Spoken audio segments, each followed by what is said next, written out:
right, I'm gonna start with this one here. Yeah. These nuts. These nuts. Is that a band or CSGO team? This is a really tough one. Yeah. Yeah, I'm gonna have to go with a CSGO team.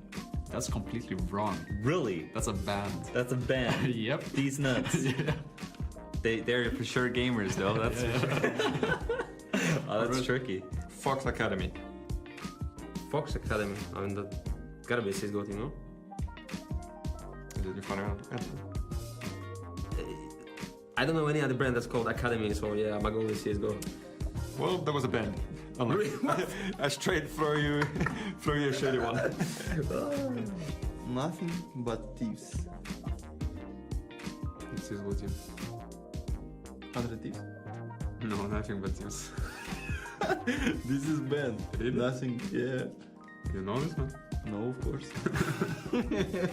Nothing but thieves. No, bro. No, bro. Yeah. No, bro. No, bro. No, bro. I don't know, bro. I don't know about that, bro. A band called No, bro. No, bro. Why would you choose that? That's more like a joke name for an open qualifier. Yeah, I'm gonna say CSGO. Yeah? Yeah. Yeah, I would have said the same, but Yeah. it's actually a Oh band. my god, dude. Why, dude? Oh, I'm gonna start this amazing band. Let's think about a name. No, bro. No, bro. Yeah. Let's take that, dude. Yeah. Yeah. Alright. You know, double pony. Really? Yes. It's a good team. It's a good team. Yeah, yeah. It's the famous one we played against. Dark Tigers. Dark Tigers, that's a Czech team. Oh yeah. Well yeah. So that is true. I knew that's the only team that I knew actually as well. Yeah, that's a. But yeah, It's a it Czech is. CSGO team. Okay, it is. That was the easy one. I wanted to give you some confidence again. Linked Vikings. Really? For reals? Yeah. You guys gonna have to do better Yeah, than we that. have practiced against them. Oh. and- yeah. Yeah. Oh, I'm gonna say bad. I'm just Okay, kidding. bad. Let me do another one. CSGO team. Lemon Dogs. Really? Is there not? Is that one there? Oh, okay. CSGO team. Yeah. X twice. Okay, guys, so we just finished this game. It was pretty enjoyable, I would say. I have no idea like where these names came from, but it has been very fun.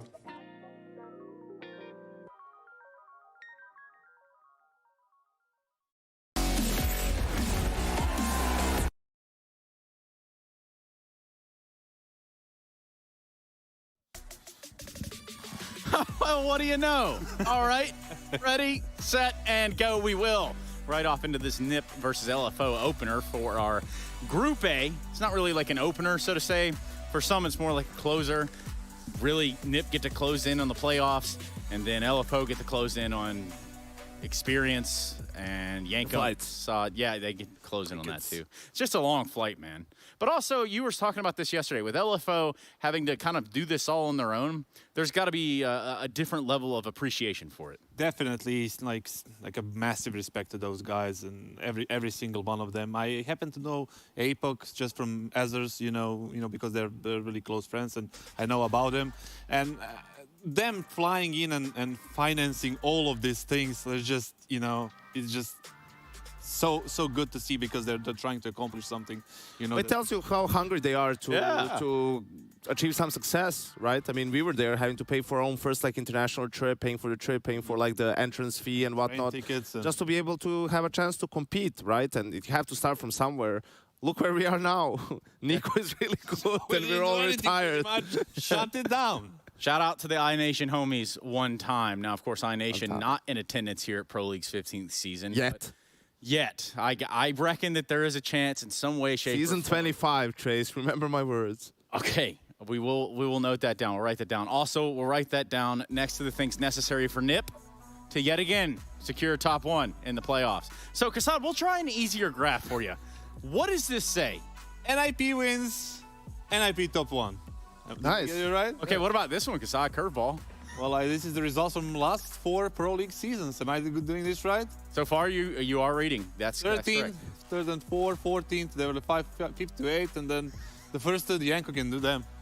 Okay, go ahead, Yanko. Yeah, it's been getting better with time, Trace. It's basically, the recent 2 seasons done a little bit better, but You know, it doesn't really matter. You know why? Because NIP wasn't ever really going to win any of these seasons. And in the end, like, that's what you're there for. Like, whether they end 3rd, 4th, or 7A, sometimes depends on the bracket as well and who you play, right? Like, NIP as a team and as an organization is trying to get to that level where coming into a tournament, we're saying, oh, NIP has a chance to win it, right? They're not there just yet. Yeah, we're trying to put NIP back to where you might have put them in, say, 2013. 13, 14. I mean, we're not looking at 87-0 type series and streaks here. But just Todd something. was only 36 then. Yeah. Kassad, defend yourself. Please defend yourself. He can't. You're always my age. Always. Well, would you give us any other ammunition to go after? Well, I'm glad there isn't. Well, we're being nice. Well, yeah, it's true. So anyway, Kassad, kind of say anything about anything at all. No, I mean, the NIP has the perfect team to actually, you know, cement this first place. It's the perfect opportunity for them. Yep. Just against the weakest team in the group, and they're just gonna.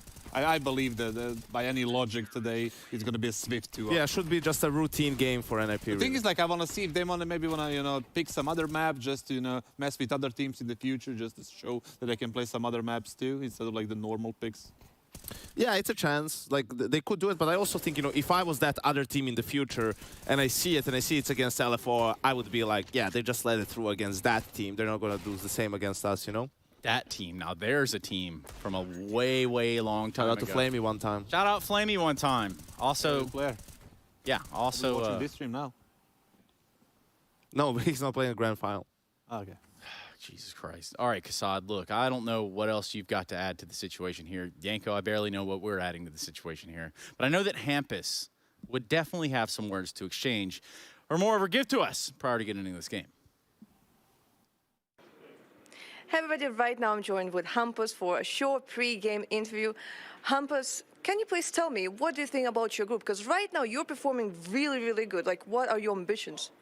Yeah, the group has been good. Like, we won every game so far pretty convincingly, and I think it was kind of expected, to be honest. Like, this group wasn't the hardest group of all the groups here, I think.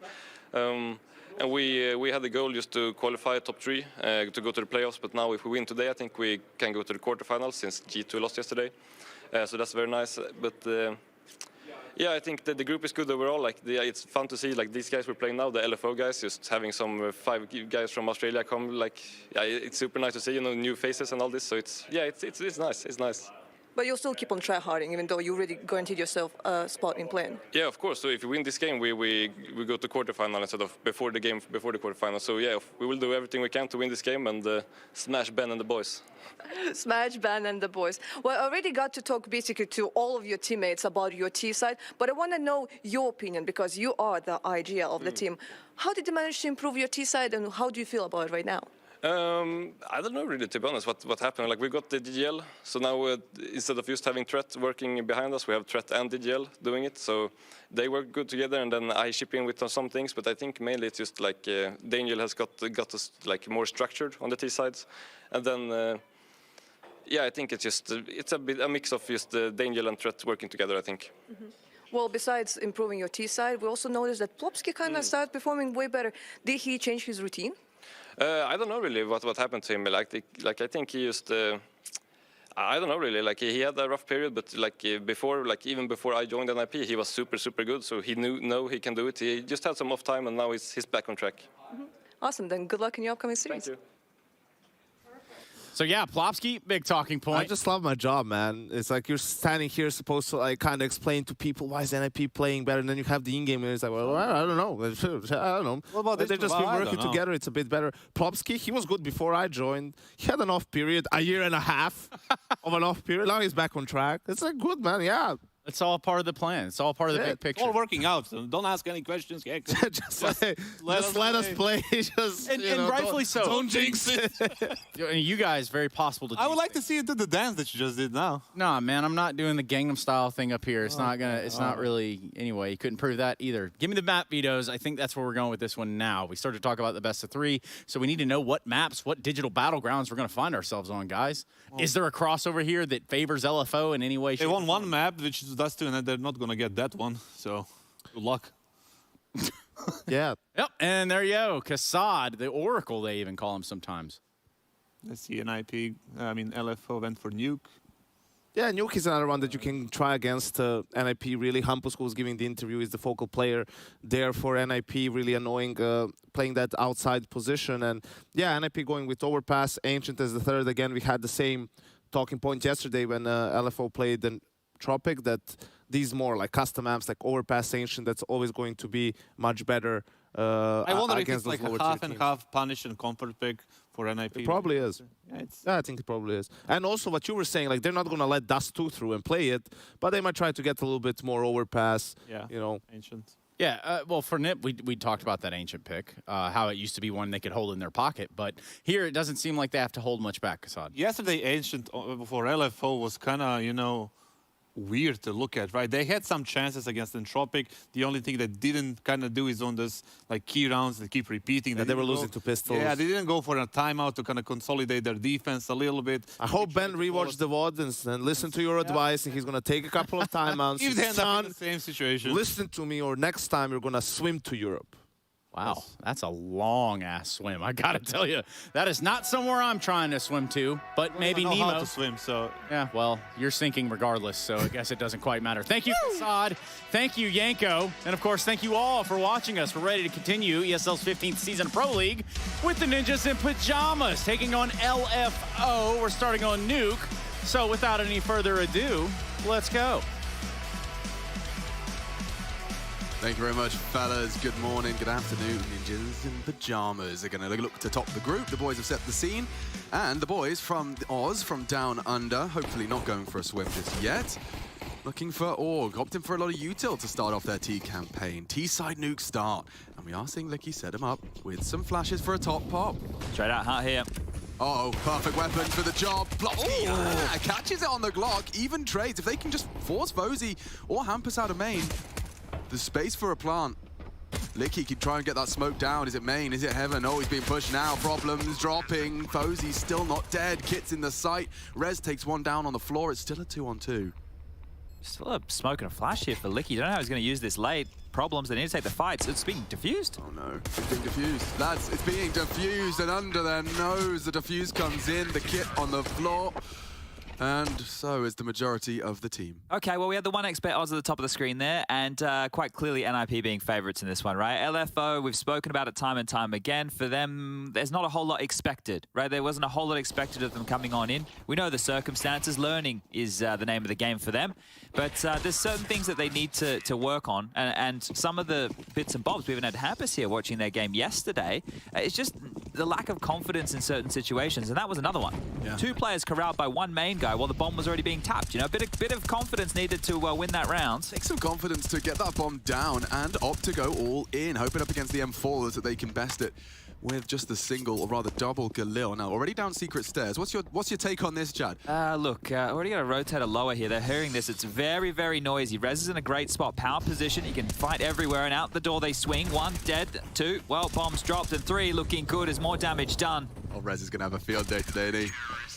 That looked all too easy. He's already the highest rated player within the tournament so far, or the group. I guess we need to make sure we condense it down to groups because they're going to be disconnected as we move over the next 3 weeks of play. But Rez has been having a great time, right? And look, Hampus mentioned it in the interview, right? It could have been harder groups for them to be in, and more with these stand-in issues. G2, Alexi B back later today. Obviously, fnatic, we know over there that they have multiple players standing in, but Poison's looking good. Alex is still calling the best game he can, and I think Mezzi's showing why he's a gem. So even with a couple of these issues, they're still big names, but it hasn't been the highest quality of Counter-Strike. So good for them to farm up some confidence, and NIP continuing to show how much they have, really, with the constantly changing 5th door of the roster.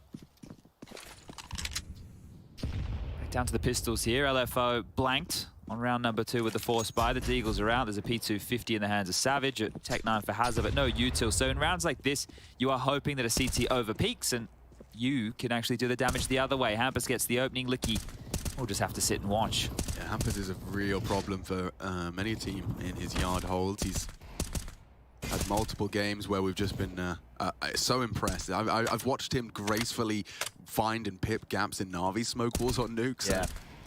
He is no slouch here. He really is not going to make this easy. And that's one of the things, right? You can look at a way that a top team like a Navi would approach a map like this and how many openings they can manufacture just with their, first 3 or 4 smokes of the round. There's a molly, there's a flash, there could be down vent. That's a shot. Okay, need a few more of those before we get excited. But yeah, I guess LFO, what we saw yesterday on Ancient was they were executing what I would call in darkness, right? They didn't actually know where the CTs were. They were hoping that the utility forced the rotations that they didn't. And it's tough, right? It's definitely tough. Oh, there you go. Not wanting to go down to the MP9. Gives himself up to the Molotov. And 3-0 for NIP. I think it's quite impressive with NIP, right? Because obviously a lot of critique for them and the different roster changes that have and haven't happened over time. But Hampus has been a consistent force, whether that's been in-game leading or fragging. If you can get a consistent Plopsky, you can get a consistent Rez. Right now we're starting to cook. Now we're starting to talk about it. Now I've said it time and time again, we shouldn't be talking about Device and NIP until we actually get some news about Device and NIP. But Fozy seems to be very serviceable, getting the job done. Here we are into the first gun round. Fast yard smokes. Apoc looking across behind that. Massive gap. And, oh, he's already dead. Yeah, Apoc does go down. I was suspecting as the smokes did go up, didn't even wait for them. Fozy, though, we spoke his name. He is under a lot of pressure now, tucked into that corner. I'm susceptible to a flash or coming closer. He's found it, gotten away as well. Savage, just the tail snipped off, and they're not clearing him. Hazard, I think he may have been flashed there. Albeit for a moment, but nasty way to lose into your first gun round, and so much time still on the clock as well. Yeah, Licky looks like he's going to be playing that squeaky door lurk, but it's not going to matter. Sterling out ramp, they can turtle up now. Cross the T's, dot the I's. Hampus is rerouted, completely found himself a new home. Rez is now dealing with this position over towards Hell. I don't want to say this one's done, but it's done. Licky's dead, it's just one to find, and that time, 45, about to be spotted here, coming around the corner. Sterling, bomb, and an AK delivery for Rez here. I'm sure we're enjoying that. Oh.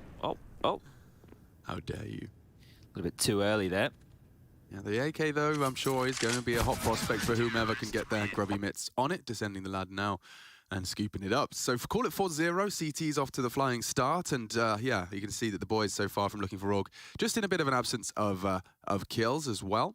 Everyone's at least got themselves on the board nice and early. That's good, right? Yeah, it really does linger in your head, if you're sitting on that donut for a while there, and then that starts to override the focus. But it's true, like, because you know that people are looking at your stats, you know that we're here commentating how the kills are going, so it can play in your mind. But Tech9s are out, and 5 of which, let's see what they look to assault round number 5 with. Squeaky door blown open, U2, well, flashes, smokes, but going to be hard here. These are the pop flashes for top, set up by Licky again.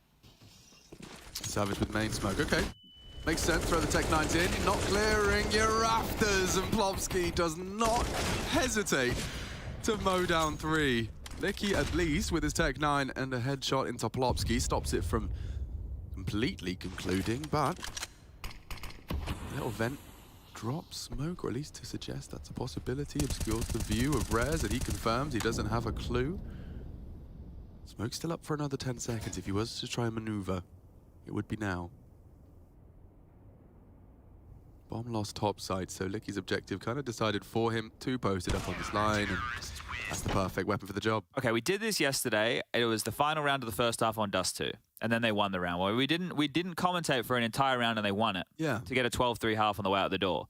Should we try it earlier today, right, as opposed to waiting to the end? Should we try it now? Because, apparently we have more powers than we realize. Right.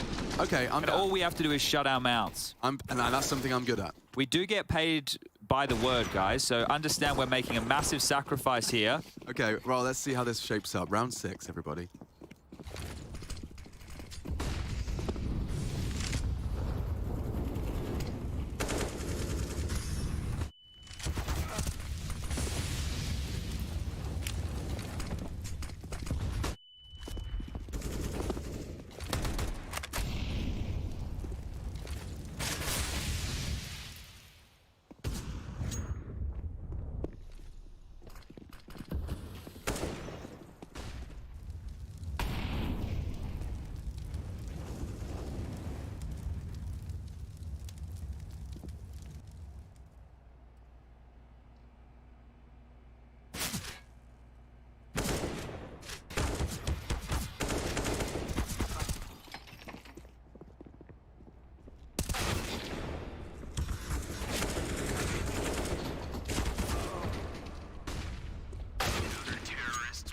Did you cross your fingers and your toes?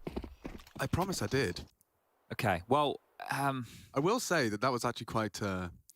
like watching with their CT rotates, seeing how quickly all the gaps were filled when they did have to move a piece around. Like it's nice, isn't it? It is satisfying. Yeah. Yeah, like seeing Fozy, he started off with his trophy info, but as soon as he was needed in yard and Hampus wanted info as well. It was cool. Very nice. So this is a timeout that has been called here by LFO, and I'm very happy to see this. Right? I'm very happy to see this. We spoke about it yesterday, you know, the idea that, look, if you're 6 or 7 rounds on the trot in the hole, take a timeout. You get 4 of them, you may as well, because the game can get away from you very quick. Now, the same situation again. These plays that they've made have relatively been fast. They haven't waited out the CT utility. Hampus has been able to position himself in great angles and little sneaky spots to get the opening kill and make their life very disruptive early. Taking the pace out of it, look, that could be one option, right? Just to allow all the CT protocol utility to be siphoned through before you make a bit of a choice. But it is going to be difficult regardless, right? But the pace of the game that LFO are playing right now, this is allowing NIP to play heads-up Counter-Strike. They just will have the information come their way, we take the fight, we play the rotates, as you mentioned, and they're going to be able to do this one by the book. But this is starting to get into a very bleak state of affairs here early today. Yeah, and they've gone for another one. Attempted a kind of quasi-buy. They'll have enough for a proper rifle into the next, and so just going for that util and... goodness, 2 down. Yeah, and the AWP to rotate, right? So if Fozy misses, he could get overrun. If Fozy misses. It's a big if, it's in capital letters. APOC takes his time. He's still awkward. Yeah, but yeah, not anymore. Fozy having no issues. Lovely from Sterling, though. And hang on, Sterling's... Oh, okay, Sterling now we're cooking. Savage combining with that pistol connection. Now flying up the vents. Oh, into Hampus. How was he ready for both of them? It's a slither angle. Takes them both down. Go on now, Savage. Finish the job. Looking good. Low HP. Rez is already up. And, oh, he's not looking for it. Looking for it at all. That nade is perfect. Oh, he actually gets 1 HP. The info. 1 HP. Alive. He's alive. Oh, and he gets the dink. Absolute robbery. Okay. Well, it was an interesting lighter buy, right? A couple of, we had Hampus here yesterday saying Sterling's a pistol player. Continues to prove that one here. So a couple of nice shots from him. Unfortunate Savage couldn't get that one across the line. But that nade, 1 HP. Oh, bloody hell. Yeah, the fact that Rez is even going for that shows that we're in that mindset we were talking about a little bit. Yeah. Like Hampus accounting for that as well. I'm not sure if he was accounting for the vent up and over or if he was just waiting for Savage to try and make a play down the vent. But either way, accounted for the gap. Yeah. It's NIP their 7th, and this is speed running right now, Nuke. Oh, looks like we've missed one. Yeah, look, it does... Okay, it's just going to go from bad to worse, isn't it? Like, if they can't get their smoke walls up properly, they're giving up their information, then they're taking a tag. Hampus is now actually starting to hunt APOC, who, yeah, sure, has made it down, but at what cost?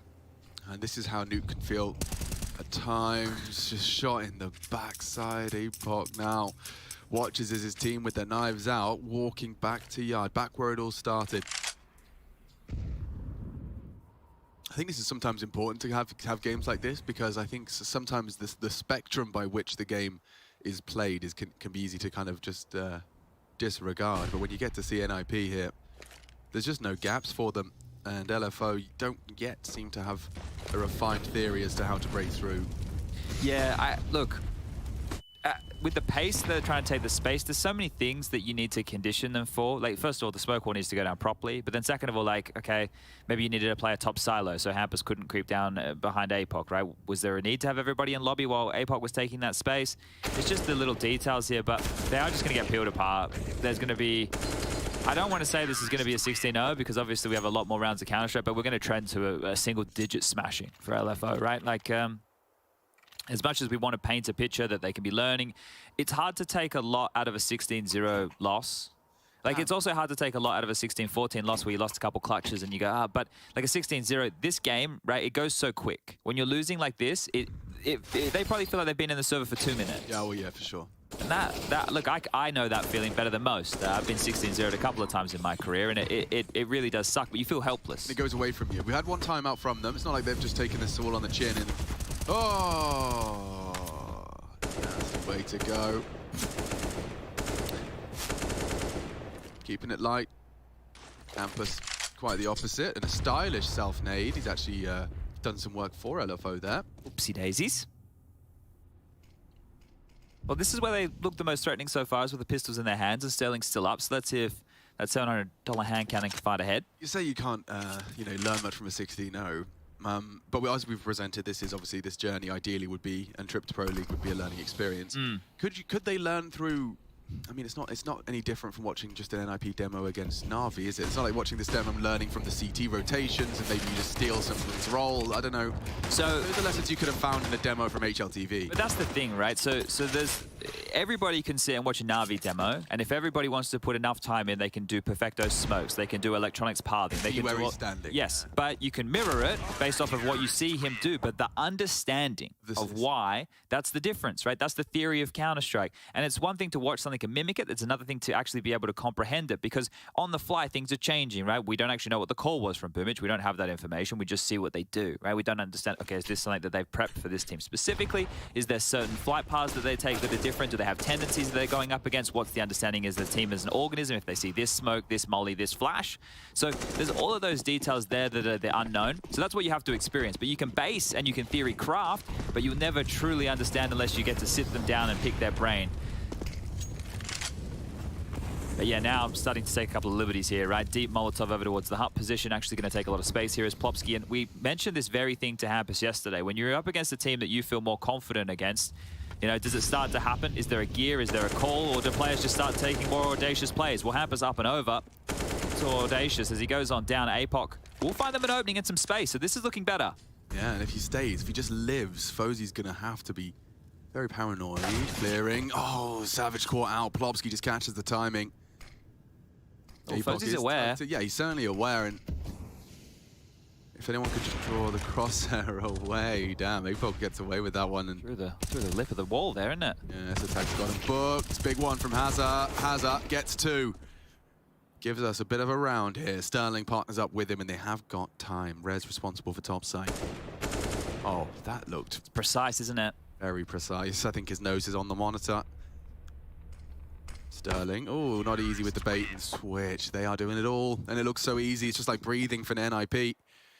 10-0 LFO yet to get off the starting marks. This is, as the desk discussed, a little bit of a surprise as well, just to see that their pick is changing from that Dust 2. Yeah, look, I think when you go up against NIP, we were joking about it last night, Ben and DGL, the coaches, respectively, of both teams are outside, and I was chatting with Ben. I was like, Ben, you're not going to get to play Dust 2 tomorrow, mate. DGL's going to ban you. He was like, come on, man, play us on Dust 2. Come on, you know, but understandably so. Oh, Ben stepped in for another tactical timeout. We were working on the hand signals yesterday, making sure he understood exactly the process required. But yeah, APOC did get them a nice opener. This is a nasty death to concede from Savage, just as Plopsky waiting it out. He sat there staring at that hut aggress for a while, just catching it as that lobby player. And I tell you what, I mean, I will always highlight, regardless of the team and the state of affairs, that lobby responsibility. I've seen some players really master it and others completely eaten up by it. That's the thing, right? And that's also knowing, like, because it's a job, it's a role that you have within the team, but you need to understand when you need to be on high alert. Well, once you've taken yard control, what's the current meta? CT's push lobby, right? So that's a point where you need to maybe, I don't know, take a position a little bit more passive,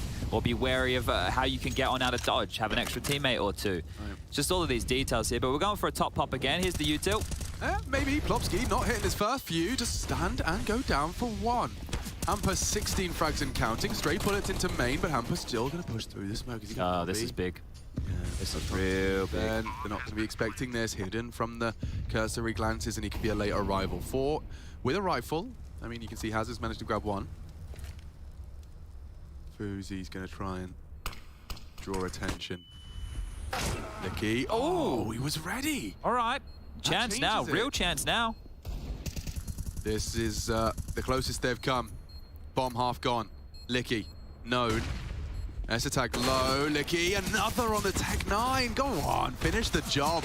Fozy's gone and looking good in the hood to finish with style and two alive. Rifles for good measure. LFO are on the board. There you go, right? A little bit of a delayed top pop there, and they've made sure to avoid that 16-0 scoreline. So that's actually a big positive, right? That's something that can be on your back thinking about that. So huge to grab one here. The flashes, it didn't look like they were blind coming into top side there. Must be landing behind the back of the site. It's a good position up on top of the silo there, and Savage gets it done, gets it across the line, and now the guns are back out. 5 rifles, no AWP equipped right here for Sterling. It'll be the silenced M4 instead. Let's see how far they can push the issue with 10-5. LFO have thrown a full wall of smokes, I thought, no. Now they're arriving, a little diagonal, so we get to see how Apoc's journey there outside does go. Does So going to be a top split. Yeah, no one actually has the info. Hampus has been kept honest. Go on, Apoc, swinging in. Licky's through, it's attack on a reload. LFO need another, it's Hampus from behind that can ruin their day. Tagged away. Rez swings as they're distracted, but they react accordingly. Looking good in a potential 3v1. Could very well be another LFO round 2 consecutive unless Hampus has his way. 17 now and 6. But he just doesn't really have the health for this. No, I think he's saving as well. It's crazy when you think of a 10-0 scoreline, how quickly they've been able to siphon through a lot of that cash there from NIP. So, look, lost bonus into the next, the 1900 mark. There's going to be a little bit coming on through. Rez has a bunch to go for a drop, and Hampus will be able to drop one as well. So, the buy won't be a problem, but maybe a few more questions to be asked if he did go down in this 1-on-3. But there you go, a bit of a delayed top split. That diagonal wall was deeper, right? Traditionally, we see it so it covers off main, where Apoc would have to lurk through the smoke. He gets to actually just have a full, clear path to walk in. Much more dangerous, I would imagine, right? Because it's a heads-up fight. Normally, you do it on a timing, but it worked on out there. You could see, coming in behind, smoked off from that position was Hampus. He came through, he got one, but didn't want to overcommit for more. And they actually caught Esatag on a timing. You know, it's not, we've seen a lot of LFO getting caught on timings. This time, Esatag unaware it was popping. Like, as soon as he's just finished spraying the door, he eats a flash and there's 2 people in his sight, just like that. I love that from Licky though, right? The fact that you've come out here, they've called this round, he's stuck to his flight paths of what he needed to do, right? That's a hard clear. That's a hard clear on the CT event there, whether it's the teller, the reload or whatnot, but he's completely dedicated himself to that. He's not flicking his crosshair around trying to take all the fights. He knows the fight he needs to win and even manages to double up. So here we go, guns back out. How far can the Aussies plus the New Zealander push the issue? Apoc again, now getting more opportunities to lurk behind these smokes yard. And, had more opportunities to lurk, but just gets found straight through. Rez beams him on down.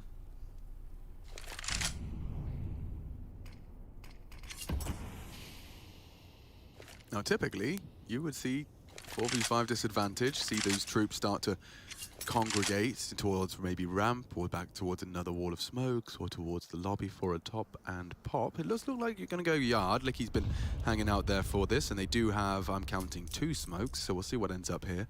The thing is, with something like this, you're hoping that you've done enough to kind of be able to cross secret without too many tells. But they are lining up some nades. Now, that one will secure the lip of main. So if they wanted to try and wrap around to heaven, sure, but Rez is the player they have to deal with. They're hearing a lot of this, so there's so many audibles right now. They're set up strong, like you're gonna have to try and break this tower. Rez, Fozy, not gonna let that slip. Hazard watching now, and 2 casualties for LFO, 30 seconds, and it's very telegraphed. Yeah, they're gonna be lazy on this as well, because Fozy was ladder base. Oh, Rez looked away, just in time. Whew. That should be it. Savage, not ready for a second. God, their setup is nasty to break through. There's just players everywhere, every elevation. You're not breaking through that. The man advantage does get converted convincingly. Yeah, good stuff, good stuff. You remember when Nuke used to have that catwalk that they added in that went all the way around? It went from like main roof and you could go, oh, that was wild. That was a very strange change. Back in the 1.6 days, there used to be the big catwalk on yard the CTs could go up on as well. So that was one of the things that by that getting removed, these smoke walls became possible. Because when you could get up on that catwalk, you could actually see over the smokes. And Nuke has had a lot of variations. I actually put a picture up on Twitter like a couple of days ago of Nuke that we were playing back in, I think it was like 2013. And someone was like, is that Source? I'm like, no, that's early day Nuke from CSGO. And it was pretty similar to the one that a lot of people would have experienced all those years ago. But it's crazy to see how far this map has come and all the new variations that are made possible. Going through. Just laughing that Apoc got more flashed by his flash than Rez did. If I'm blind, he's blind, right? Yeah, I can't see him, so he can't see me. 2 getting off to the garage as the smoke does fade. That's Hampus' responsibility. Oh dear. Hazard just gets sat down in the barber's chair. Hampus and Sweeney Todd. Yo, Licky though. He's known. And the setup, as always, it seems like they're traveling around in pairs. Every time you try and take a fight, there is backup available.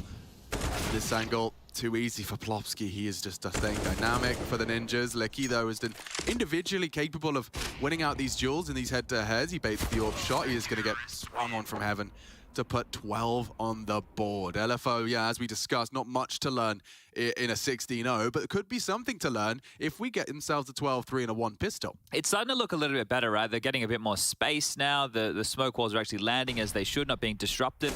But it's also hard. Like, that flash goes off and has us in a position where it's perfect for the pick there, right? So it's just these little maneuvers from NIP. You can see the class of a team like this. And it's good. Look, when you think about this NIP team and all the ups and downs they've had to be able to perform now at this level, it's good to see. You heard Hampers before attesting a lot to the combination of Threat and DJL, the new coach. But yeah, look at this. Final round, 2 straight through the smoke there. Esatag, well, he's heard the vent drop as well. More than enough for him. Well, that could not have been a worse 15-second opener for them. You got 2 to the smoke. They know where you are. He's got his Julies out and they're working fine. There's a chance here on that trajectory. You could work it out. Has a caught out. And just Sterling. The Mac 10 1v5. Everyone's favorite? We've seen this one before. Many a time. Amanek holds his breath. Well, you know, he could actually embody Sterling right now. He won't be in the server later, so maybe he can use his abilities. We do have Alexi B. Have you missed the news? He's back. Alexi back. They really need him as well, because it's going to be hard for G2 to make it out of the group in the top 3. Yeah. Entropic, they've been looking pretty tidy, playing some well-regimented and Counter-Strike. So that's just giving us a view of Nuke right now, guys. Take it all in. See what it's all about. Doesn't want to give a sound cue up, so we'll go through the open door. And there's a cruel bucket of water of reality for you as the bomb's lost, and they're looking at both of his approaches. So here he comes, a 1 dig needed and a 1 dig found. It's the Deagle boy, and now if he could just miss the shot, he could find him on the hunt. There's another, of course. And rounding this corner, he's maybe not expecting it. Back turn, does manage to round the corner. He's got so many nades right now, actually, you know. He could drop a smoke in the side or to the doors to give himself something to work with here. If they don't hunt him too quickly, he can get the bomb down. That's a whole lot more than they were accounting for. Not able to do so. Make it 13. Good attempt at Sterling. Makes it a bit more costly. But Ninjas in Pyjamas on LFO's pick. 13 to the good. We'll take a quick timeout and BRB with your second half.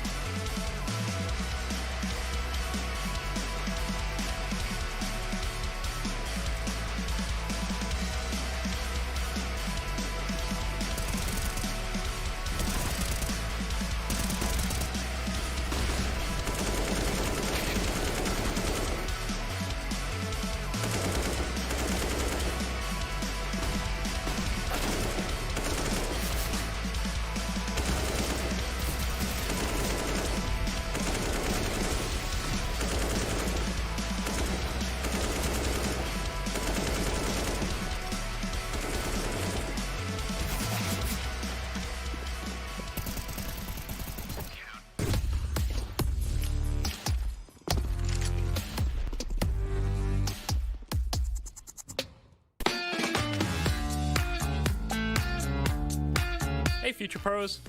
Today I wanted to show you an old strat that Fnatic still like to bring out from time to time. This execute is an alternative method to take the B side on Inferno, utilizing a wall of smokes. As with any great dish, executes, when you have the base locked down, you can start adding in other ingredients, grenades. To make this recipe, you will need 3 Future Pros, 3 smoke grenades, and some flashes. Future Pro number 1. You'll be throwing the close smoke for the wall of smokes.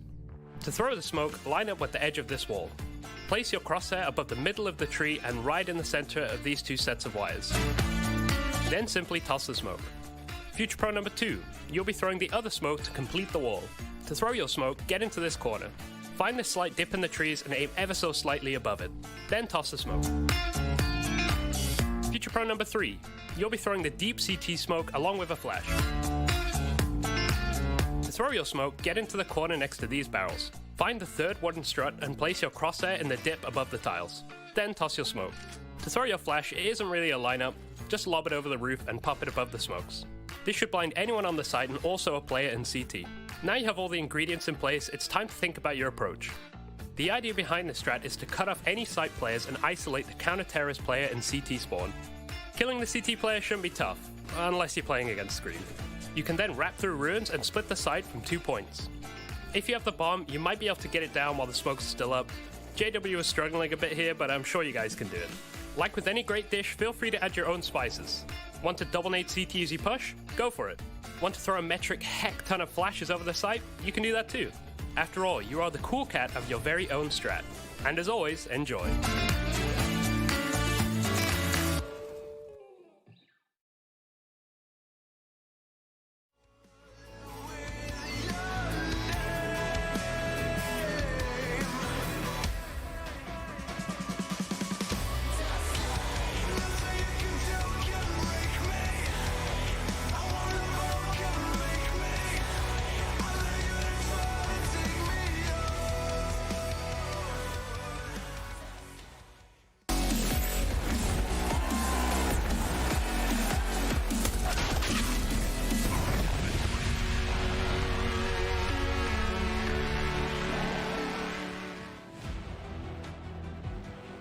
We're back in business, and so are NIP.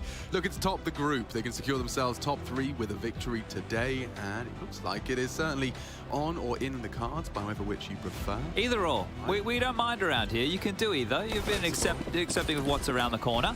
G2, though, losing to fnatic yesterday throws the group into disarray. 2 wins, 1 loss. Mao's the same, and now we'll talk about that after this pistol. Oh, dear. Right, Epoch, big on the clicks. And it looks good. Hazard smashes another face. Another as well. Hot lead to the Ninjas. They're gone. 4 still standing. On expert odds on your screen. It doesn't get higher than that. 1-9. But there you go. That's a 3rd round, and I was hoping we'd see a CT pistol go their way. We'll extend play and hopefully get us to see what the Ninjas in Pyjamas can do to get sweat on the brow. The pistols, I think, are LFO's best little thing in the arsenal, right? Yesterday, when you think about that Ancient game against Entropic, they were picking up some of those lighter buy rounds. You get a couple of 5-7 bangaroonies going off, and that was tidy. So just a bit of a all-in ramp rush. A timeout called. The first called from the side of NIP. Interesting. Maybe a little bit to discuss here, because Plopsky's already invested. The same looking to happen with Hampus and Co. So, yeah, just talk through how they can close this down as quick as possible. You don't want to give it any team. It doesn't even matter that it is LFO, ranked 94th in the world right now. You don't want to give anybody a chance to get back into a match, especially the first game of the day. I was talking to Hazard when they were all sitting down outside, and the conclusion he came to and said out loud was, yeah, I just keep playing scared. And I've struggled to... I didn't have any advice to give him in that respect, because I understand why you are. It's very hard to play exactly the same when you know your opponents are not exactly the same, and the expectations have already been subverted by what the Ninjas have been throwing at you. But yeah, playing scared, I'm sure, is a hard habit to shake. That's one of the things that we talk about when people transition from online to LAN. That's one of the main things. But this is different for them, obviously, right? But it's one of the things when it's like a big arena match, doing the things that you would do at home, doing the things that you would do in practice.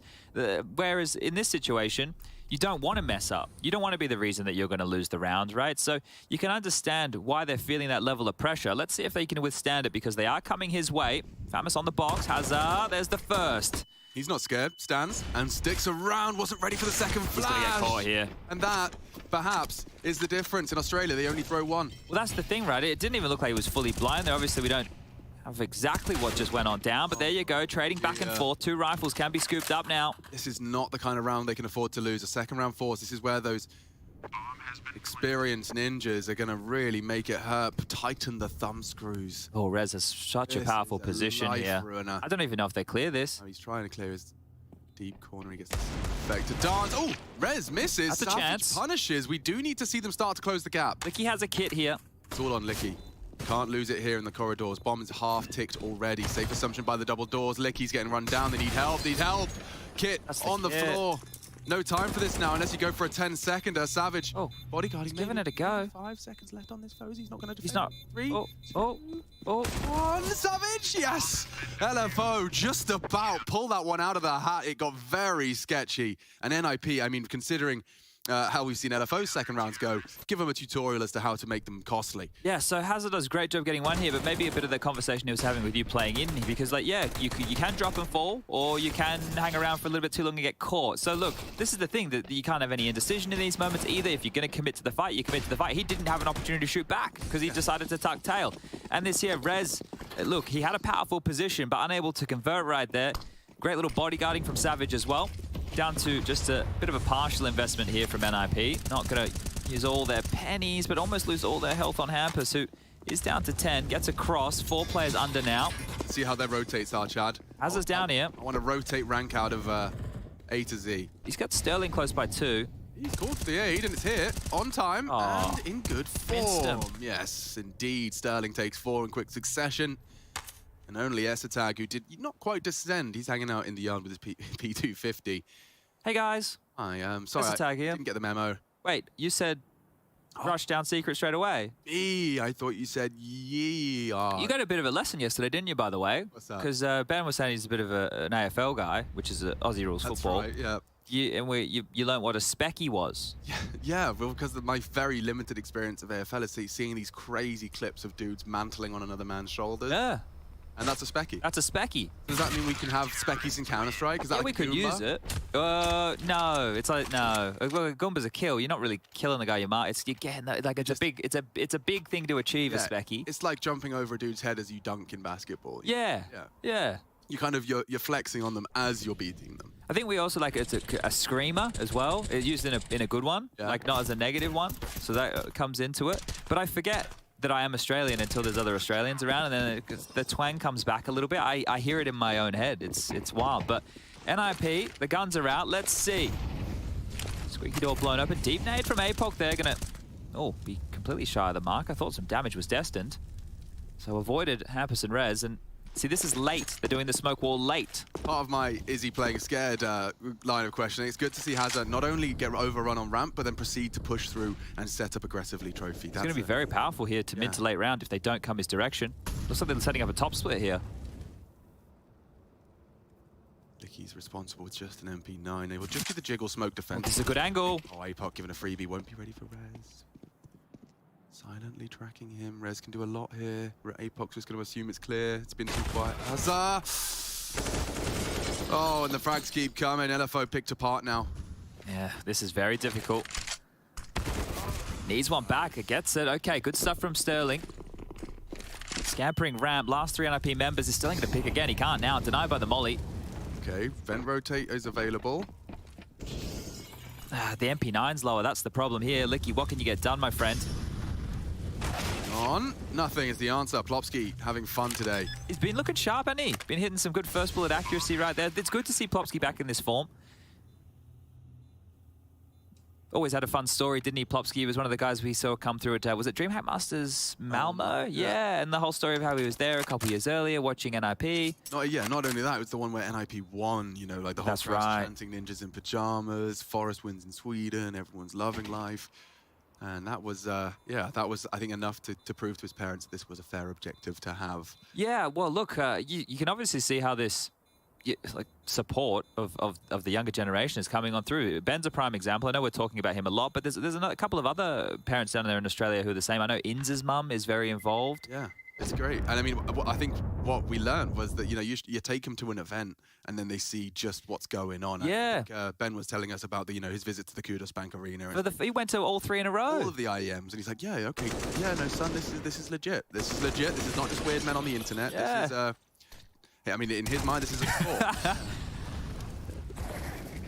So that's 14 for NIP now. So let's see. They just kind of need to usher this one across the line. I don't think there is any doubt right now that the Ninjas are going to be picking this one up. No, but I wouldn't mind like a Sterling pop-off AWP shutdown for the confidence. I wouldn't mind seeing APOC farm a little bit more for the same reason. I'm with you. And, oh, little gap, loud steps. APOC chooses not to engage. Now, will he just opt to punish on this? They're not going to know. They're not going to know unless it's deliberate. Perfect. 2 down to open up proceedings. More to come, but I think they'll have to be held at bay by the gap. APOC's giving it up. And Fosie's trying to catch a timing. APOC responsible. Good clears. Yeah, really nice clears. Very procedural. Molly will force Savage out of the site. Just going to spread. Did Esatag not quite nail it? Means Savage is safe on site. Oh, space though. We got some room up and over. I don't know if Hazard's accounting for this right now. They know that Fosie was around, but where's he gotten to? Savage looking. Yeah, Hazard's checking, and now bomb down hell. This is looking great for a 6th. Esatag, a threat. Standard clear, not the standard result. 6 now in the bank for LFO, and if they can continue to run away with 4 alive, they'll start building up the bank to hold and defend their honor. Yeah, money over there for NIP probably seems that DGO would want more of a half buy than a full investment here, because Hampers get an AK head armor or Galil instead. Rez could get an AK with some utility, and the same for Tag, but the other two might be a little bit light on. So they don't have to fully invest here. I think one of the things that I've liked seeing out of NIP a bit more is the way that they manage their cash. Like they know, okay, well, we got the loss bonus of 2,900. We can spend this much. We can drop this to this guy, right? They can make their buy look threatening by just pinching their pennies and managing the cash. So a couple of rifles here and a couple of pistols alongside. Not going to allow LFO to have, well, the easiest of times.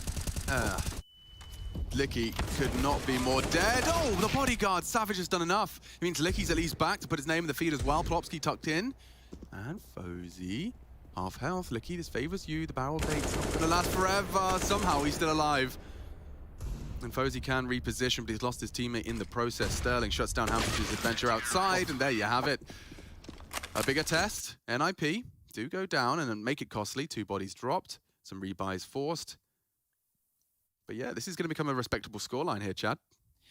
Yeah, I think that if they can... Ushering it across the line is still a certainty. It's just a question of how juicy can Looking for Org make this. Yeah, can they make them sweat? Can they make them go, all right, hold up, guys. You know, there's always a moment. There's always a moment where, all right, let's pull up our socks here, but is that moment going to come a little too late? I don't think so. But it's another lighter-ish buy from NIP here. They've obviously gone all in, but Tag only with a Galil, right? Not full nades for everybody. Aggressive from Sterling. Doesn't want to get caught on the jump here. We saw Monacy going for lines like that. Well, they should be on high alert towards ramp and topside now, because Yard's called clear. Yeah, let's see if Hazard can handle business. Hampers throwing out the wall of smokes. Coming. Oh, great pre-fire. Turns the flash, but dies on the swing. Plopsky's positioning and spacing very well drilled. And Hazard just has to say ramp lost. 2 players rotated lower already for LFO, so they're responding to this quickly. Okay. Interesting that they've opted to open the door to throw out smoke of their own design. Pushing around it, Apoko does go down, and NIP just starting to splurge and spread. Hampus, however, falling to Savage on top center with a bomb down lower. Hard retake. Very hard retake, and he's not even sure what's down and waiting for him in the vents. Sterling at least will access ramp and discover it's empty. So hesitant. The unknown. It's very easy to fear. He hasn't got a clue. Very light on time here, boys. It's a bit half-hearted. You've got to find him as well. It's not bad. Oh, that would have been a nice combination if you hit the wall bang off the info and the nade kill. But 3 for Plopsky in this round. He's at the top of the scoreboard, and you know the desk were highlighting it that Hampus says it's good to have Plopsky. Oh, that really from Shane. Yeah, RIP. That puts 15 on the board, and we'll be ready to see one last bite of the cherry. What did NIP pick? Overpass coming up next. Yeah, I thought they might take it to Ancient, because watching the Ancient game yesterday with Hampers, maybe just he saw a couple things he might want to try and get on top of. But Overpass as well, it's a bit more of a technical map, so they'll get to be starting on the T side NIP. And that was a map even remember when Twist was on the roster, we were really quite content with the way they'd approach it. So let's see what happens here. Sterling with the up and over. He's going to be flashed off, pushed back, and having to respect the early util. Damage done to Tag. That ain't bad. And Savage, well, we've seen him do some nasty things with the 5-7. See if he can do it again. Just trying to hold on here, LFO. Well, they're all returning to lobby. Savage yet to activate, but they know Tag is low. They may have heard some sound on that connection. But look at what the smokes have done Yard. 2 players from LFO are lower, right? So if they go top pop and they don't get any kills here, LFO in trouble. Oh, brutal headshot from Tag. Low HP, crouches in and completely books Savage. Nice from Starling. Starling? The bird? Well, it was very star-like. Sterling, though, has actually repelled the invaders. They'll go elsewhere. Hampus has cancelled his project secret, so does seem very imminent. Hot toes. Pop, and not even pop, a little cruel, perhaps, on their hands and knees. They've played that position a lot. Licky's been there very, very frequently, and now it's just 2 remaining, Licky and Hazard. Not long for this world. Hazard up against the world, up against those pyjama ninjas. And their smoke locked up, posted up. And he knows his fate is sealed. Aww. Thank you. I'm coming. Here I come. Hey, guys. Yeah, a bit of a threat onto Fozy, but they are just standing still. The wallbang hits and has up. Out of time. You gotta go.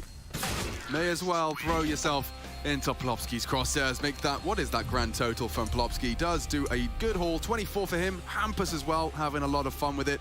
And a very one-sided affair. Convincing stuff. NIP set for success and to top their group. Group A continues, as does this series, after the break.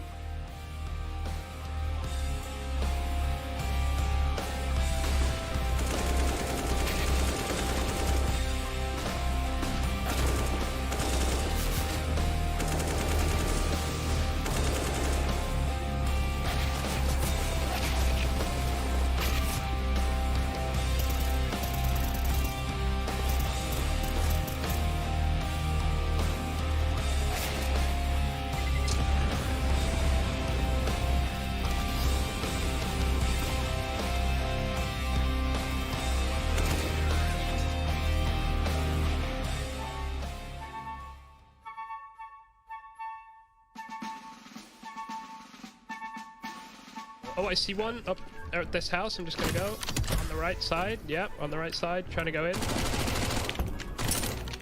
Other ones inside the house. Oh my lord, wow. Oh, oh, oh, oh. Two of them. I'm coming, Bablo. Inside, in the corner, right doorway.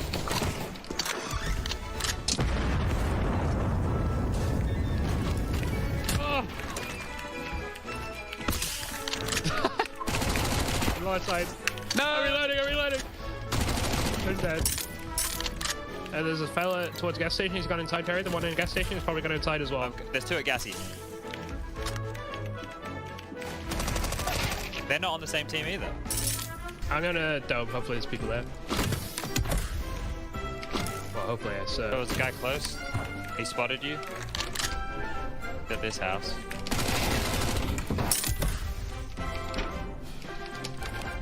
Trying to blow up that barrel. He was behind the rock. Yeah, next to the barrel.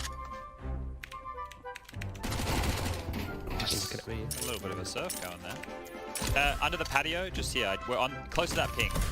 Yeah, he just scouted at me. I'm coming. Nice. Yeah, I'm on a go. Good luck. Nice. I don't know where this guy went. Okay. Can't see him in the tower. Oh, I saw him. He hit me once. I'm going. I might die off this. Nice.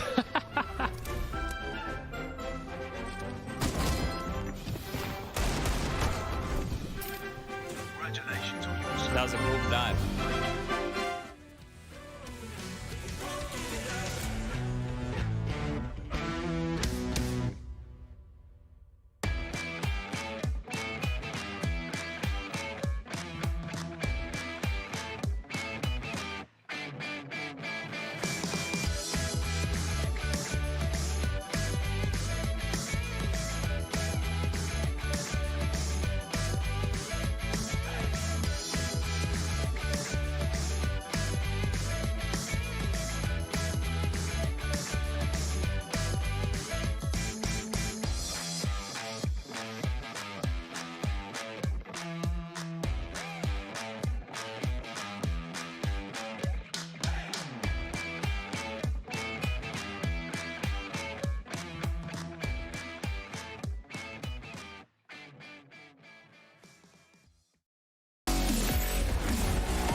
Nip versus looking for Org. Now, of course, we could talk all day about everything that transpired on Nuke. It's not going to be a long conversation nonetheless, but, you know, winning 10 rounds in a row, that means picking up your first pistol and then, you know, maybe not winning your second pistol. Give a little false hope there from the side of LFO. Sort of like Ben had said they did to G2. But ultimately, we'll get to that a little bit later. Yanko and kSad on the case with me. About smooth sailing, about what was expected. Yeah, but I'm wondering about your thoughts on this trace, right? On the one hand, we were talking about LFO, and it's a great showing of their passion as well to pay for their own trip and whatnot. But you're in a tournament, your name is looking for org, and you're just getting smashed every game. That's not like a great advertisement, is it? Yeah, I mean, normally in billboards and like advertisements, Maybe we need an org. Yeah, maybe we could use an org if anybody out there wants to have a team. If you're an org, and there's a lot of orgs out there who don't know what they're doing, they're like, well, why would we get you guys? You're just losing to everybody. Because they're in Pro League. Yeah, but I don't know. It's important to participate. Yeah, all the VC stuff, that was a couple of years ago, I think, with all the orgs are trying to start orgs. Regardless, yeah, I still have to give them an appreciation. Team Shui would be better. Team Shui. So, like, Chad is going to be in charge for that one. I think Chad probably understands. The thing is, like, NIP played a normal game right now, and it's just a default game. Nobody was, like, bullied, and everybody was, like, good on their own positions. I don't want to bash too much on the LFO team, but they need to, like, look on too many different things at this point, right? On T side, it's just as strats. It's the way that the pathing on how you're entering the site, how you're using the flashes, the post-plant positioning, the spacing, just pretty much the basic stuff. Spacing, right? spacing, positioning, crosshair placement, flashes, and then on the cities, movement, and then balls, pistol rounds. You dig deep into the individual stuff. For example, that I saw. I mean, I was looking as everyone else, watching as everyone else. Hazard, on CT side, he gets the good openings on the ramp, but he doesn't position himself well to escape, when they're like overcoming ramp. But some things like that they need to polish, they need to play with, I guess, and just in order to become. It really doesn't help when you're getting plopped on, like it is the facts of the case here. Plofsky showed up again. Plopped on.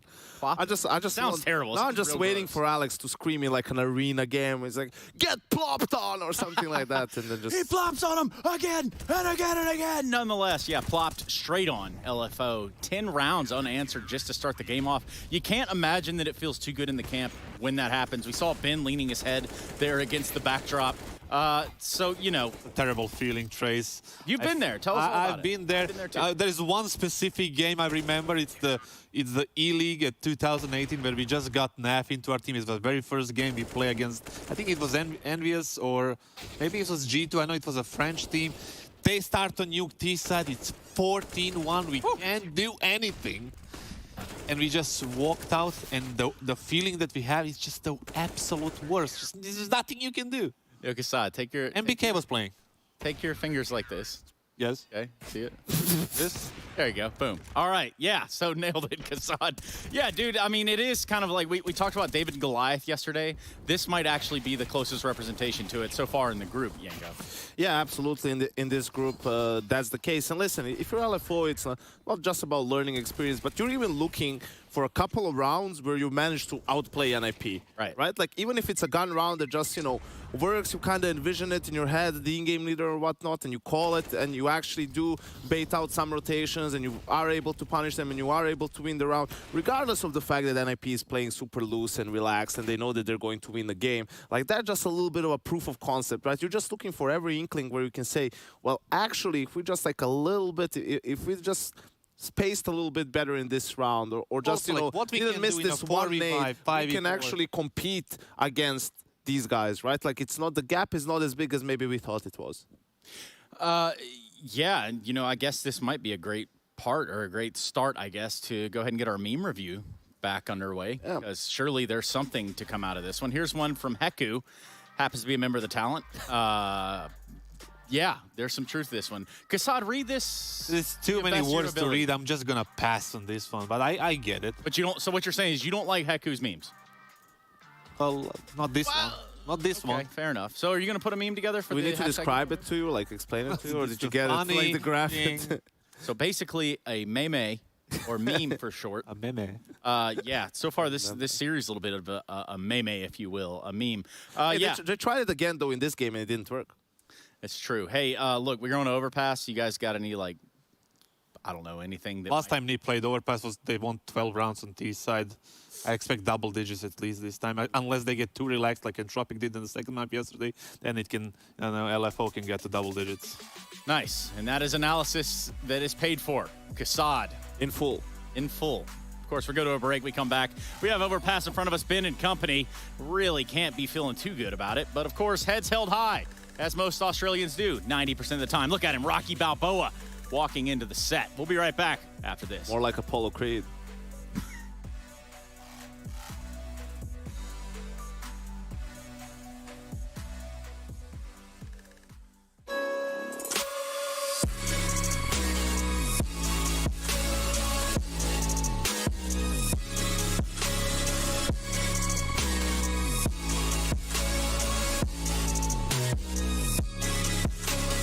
You love it, you wear it. What's your style? Get your merch at shop.eslgaming.com.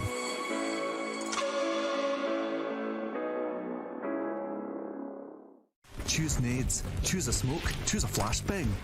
Choose team badges to support your favourite CSGO team. Choose an ESEA Premium membership. Choose routes you know bring in wins. Choose pro video tips. Choose the fan club wars. Choose behind the scenes content. Choose good grades. Choose guns you know you can shoot right. Choose bingo. Choose the equipment you know is going to get your team the win thanks to heat maps. Choose the CSGO Hub Premium, the complete package to help you and your squad achieve all your CSGO goals.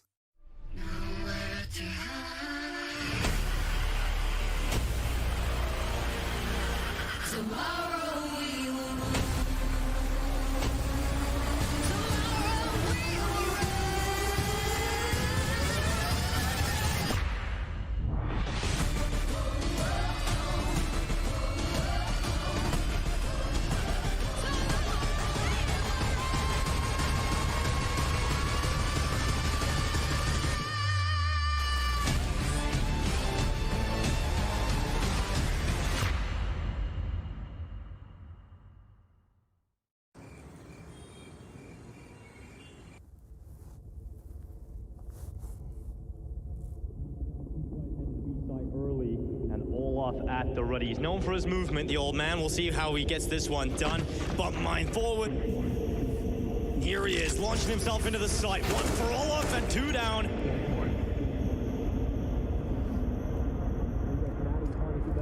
Molotov being lobbed into the window. The bomb's going to be planted. And honestly, it's a recon nade. Oh, and with the information, that's it. That's the game. Everything he needs. 2 shots, lining him up. Easily landed. The second as well.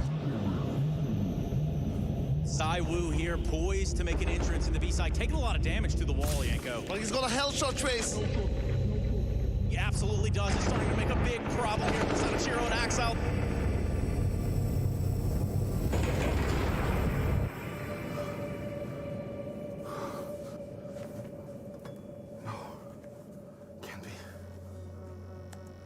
What have they done? To my game? There's no way! No way! No, what did they do?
What's good in the hood? Looking for Org down 1-0. NIP looking to lock themselves in at the guarantee of getting to the next stage of competition here. Group A, we're in day 4 of its play.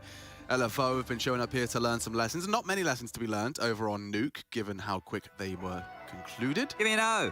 Yeah, let's get into it. Overpass. Oh, yeah, we were going to do the whole thing, but it was long, so I thought that maybe we could get it in before freeze time.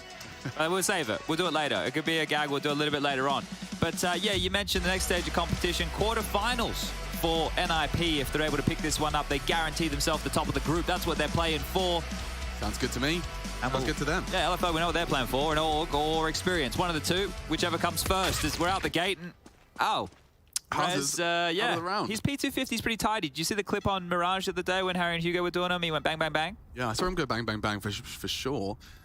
I'm actually looking at people's players' crosshairs. Everyone's a little bit of a tiny dot gang. That's the thing, right? Because we're on native Rez right now, so I'm curious to see. I would love to be able to know what Rez is running, for example, so that we could, you know, see how that crosshair truly looks. Maybe there's a way that Volvo could scale it.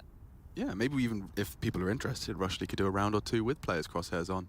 Except they are so small you can't see. If you're a mobile phone viewer, yeah, I think we could maybe do it. Oh, lovely shot out of Apoc, tracking a moving Hampus. They are converging on Savage, and poor guy losing Licky, unable to contribute, and yeah, as easy as that. Plumsky takes 3 on the Glock, and a little bomb plan for an extra $300 spending money. Did you have like a sports carnival when you were in school? Sports carnival? Yeah. Is that like what, like a festival of sports, like a PE day? Yeah, Sports day. Yeah, well, kind of like you, because we would have factions. So in my primary school, we had red, blue, green, and yellow. It wasn't the fanciest of names, but we kept it simple. Yeah. And then you would obviously be broken up into your factions, and you compete in different fun little activities. I think we had like sports day, but you had we were like in like Harry Potter houses. Harry Potter houses. Well, it wasn't Harry Potter houses. It was different cities. Oh, okay. I was in Durham. Okay. Were you from Durham? No. Oh. But the Winchester boys were the real problems at sports day. Well, Rez has found 2 openings in 2 rounds, so that's a real problem as well.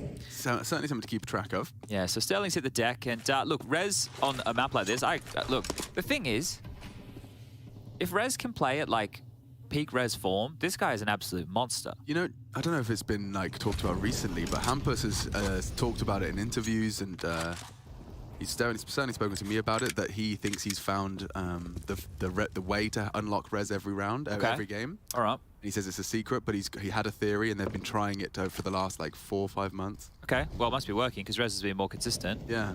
At least here. Just won't tell us what it is. Oh, that's good. Look, you got to keep your cards close to your Give him chest. some ice cream or something. I don't know, like the Get Right. Yeah. McDonald's and ice cream before the match. JKS was like a Mars bar. Yeah. Yeah. That's all they need. Oh, they are just about to walk it. Oh, they're trying to do nades are in the wrong place, boys. Yeah, and they know you're blind, and suddenly there's 4 people on your side. He goes from 0 to 100. Oh, I mean, I almost want to do CTs with X-ray off, so we can just see how it goes from absolutely nothing, not a peep, no info, to suddenly That's not a bad idea. Okay, let's do this then, because we can show the people at home what LFO are experiencing. Yeah. Why they're getting absolutely drubbed. So exactly. Probably not this round, Rushley Ranger run 2, 3, 4, 5, 6, but next round when the guns are out, I think we do that. Now, we'll be able to tell quickly when NIP are leaving Swan which player we should focus on first, but let's do an entire CT round, because we have done these before, and we'll try and... That would have been a perfect example. You know, you LFO, you've been critical of them kind of flying blind, you know, just not having the information, so that then the punishes come in out of nowhere. That was a prime example of just flying in the dark. Apoc's going looking, having a little peekaroo.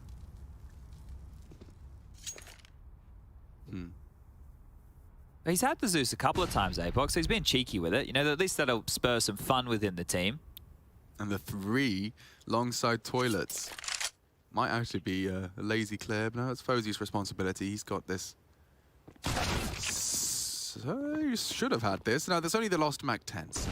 Oh, farming. They're all looking the wrong way, and Polofsky's here to make it 2. Hampus is coming in now. Excuse me. Thank you. And Apoc would love a Zeusy frag. We'll take that AK back, will we? And there we go. So the rifle's all picked up. Now, let's live in the eyes exclusively of the counter-terrorist squadron in this matchup, known as LFO. They're going to be completely unbeknownst to them. We are going to live in their eyes for this one, and we're going to have the X-ray off, so we'll just get to live in the uncertainty that they are occupying. Now, right now we got Sterling and Hazard going over towards A. It looks like it's a bit of a default spread coming out of NIP here early. So Sterling's about to take a bit of a pot shot over towards the bathroom position. He has done, dropping on back. So he's taken information that they have got control of Party and Playground. Well, Playground at least. You can see Hazard aware that Connector is a possibility and Plopsky's starting to come on up. Yeah, his responsibility here is, it's kind of ramp-esque. You know, you can stand and fight, but you also can get the information and fall back, and fall back he might as the smoke arrives. So now it means that it's more likely that they're able to scale up on him quicker, and he's going to respect that space. He's going to drop back. Sterling pressured off the line too. So right now, just through a very simple default, what NIP have been able to get is full control of bathrooms and long. Now, if you want to go back for some info, this is it. They have to, right? So Apox response. I'll go back to long. I'll take back some space. I'll give us something to work with. Sterling now goes towards bathroom, poking and prodding with that AWP, and Hazard's actually dropped a little bit more passive, so they are strung out, but over towards B, they have no info now. This is an info play. As it fades, is there a flash? There's no flash. It's good though. No, Hampus is the only one looking. Oh, great catch. Hampus gone, information gained, but it might be false info. The rest of the squad is just around the corner. Yeah, they can't wrap back around this sandbag position without a flash because they've already tucked on in, looking for the toes. Has Licky. Oh, I don't think he spotted Plopsky there. And they're coming back through where they made the info. This is punishing them so much. Savage, look. Oh, he catches a glimpse of it. Licky to react as well. Suddenly they realize that the pressure is still on B. Just the tip of the head being toyed with. Nice frag. Tries to take another one as well. Savage and Licky combined with a solid defense of the site. Okay. And NIP, they did rumble them a little bit in terms of positioning. They caught them, quote-unquote, off guard. But good reactions and good fragging. Okay, that was great. Yeah, the reactions were the key there, right? So understanding what was, lightly what was necessary. Like, that play could have gone completely wrong. Imagine if they're behind that smoke and it fades and there's 14. He's like, hello, you know, there's obviously things that could go wrong, but they made a move that was going to put them in a better position. So good stuff. And we take a look now at the next gun round of play. Still enough money for NIP to splurge with. Kind of enjoyed that. Do you want to go back to regular smell-o-vision right now, or do we do another one? Do another one? Do you do another? Rush, do you want to do another? It's up to you. Yeah, he's got X-ray on. Okay, he didn't like that. That's fair enough. Well, it makes it harder for him. Yeah, a whole lot harder. Yeah. But fortunately, the CT's got all the kills there, so it actually looked pretty good. But here it is again, a default spread. Much of a muchness. Fountain taken. Plopsky connector. They're just sitting and waiting. So this little jump peak right here hasn't netted them too much. Same front bathroom smoke. Having to respect it. This time, Hazard is going to play with Sterling. But they've done the default, and now they're dropping back and regrouping again here, are the Ninjas. Flash for info short. This is nice. Mid-rounding. Comes through. Oh, wasn't ready for that. Hampus, nice swing out. He saw the flash and anticipated a swing because of it. Licky's low as well here, Alex. I don't know how they're going to hold on to this one. So you can see that they are in a bit state of limbo. Licky's not sure whether or not he should be floating with a rotate. Savage wants answers and he gets bullets. It's 2 now, confirmed short. And yeah, this round already smells like a save. The thing is right there, when you can see that fight come in, like how quickly for Savage he saw nothing and then was dead, right? This is the difference. Like, we always have the pleasure of the X-ray. So when people are like, oh, why are they reacting like a standard shot? Well, look, these are shots that we think are standard because we can see it coming. You can see for Savage right there, it was just dead, right? He didn't put himself in an optimal position, but still just gets absolutely destroyed on contact. Looking to hold on to these 3 rifles here are Sterling, Licky, and Hazard. We'll go back into normal programming for everybody at home. Thank you for entertaining that idea. We hope that you guys enjoyed it as much as we did.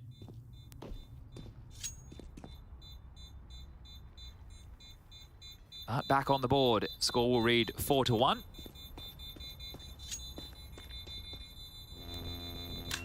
Don't know if you guys saw the memes. Look, we really want you guys to get creative at home. We're trying to give you a gift voucher. And if we just have to keep using memes that Parla and Heku are making, then we're going to have to give them the merch. And I don't want to give them the merch.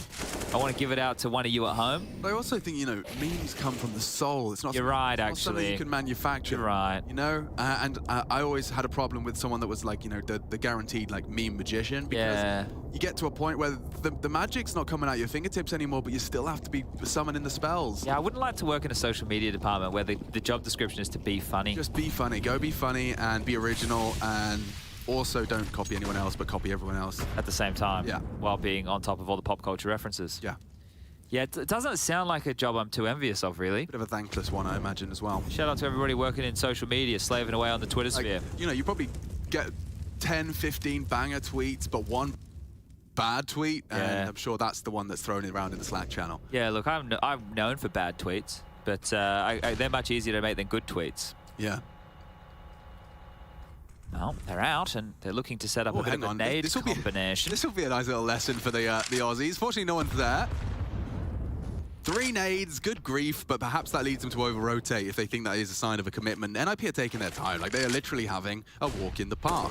Oh, that sounds quite nice. The weather's not too bad out there either. APOC set up for success here. Shadow, I swear he saw the Shadow, didn't he? We did, yeah, certainly. And nice find. Humpus trying to throw out some util for Plopsky's progress. Sterling, you can see indecision here. Like they are kept in the dark. Who's responsible for short looking monster? Savage to react. It's the timing on this from Plopsky is so naughty. Oh my lord. Oh, naughty.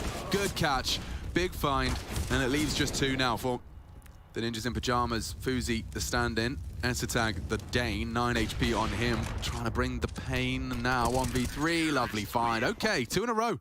That is going to serve them. Not in a row. Do excuse me. I'd completely neglected to remember the walk into and save round. 2 out of the last 3. Yeah, that works. But regardless, it is certainly a whole lot better of a start than their T-side on Nuke. Well, this one started well, right? They actually found Rez just limping around. And this is just, if I'm NIP and if I'm DJL and I'm talking about a game plan here, I would be comfortable just having Hampers called defaults almost every round. And then if you need to hit the big red button, all right, guys, let's do something a little bit more targeted here. And then within the default, there's so many different moves you can do, right? The default is just the baseline. What comes on top of that is like the triple nades that everybody saw before. Or a bit of a different maneuver to find a pick early, like this. Yeah. Posey going up quite quick towards Sandbag. So this is a different look. You see a lot of AWPers go for this. I mean, it requires team unity. But those mid-round short clears are very susceptible to an AWPer that's got there early and posted up. Trying to flush him out here. Oh. I think we just both made the same involuntary sound. Well, they get the info, so that's what this is all about, right? So the info's taken, they're not going to re-peak that anytime. And also what it means for Fozy is, well, I need to drop back and find a new avenue of approach. So dipping all the way back now from B. There's a safe way to do the same thing. Yeah, little boost up with a flash. So starting to think on their toes, LFO.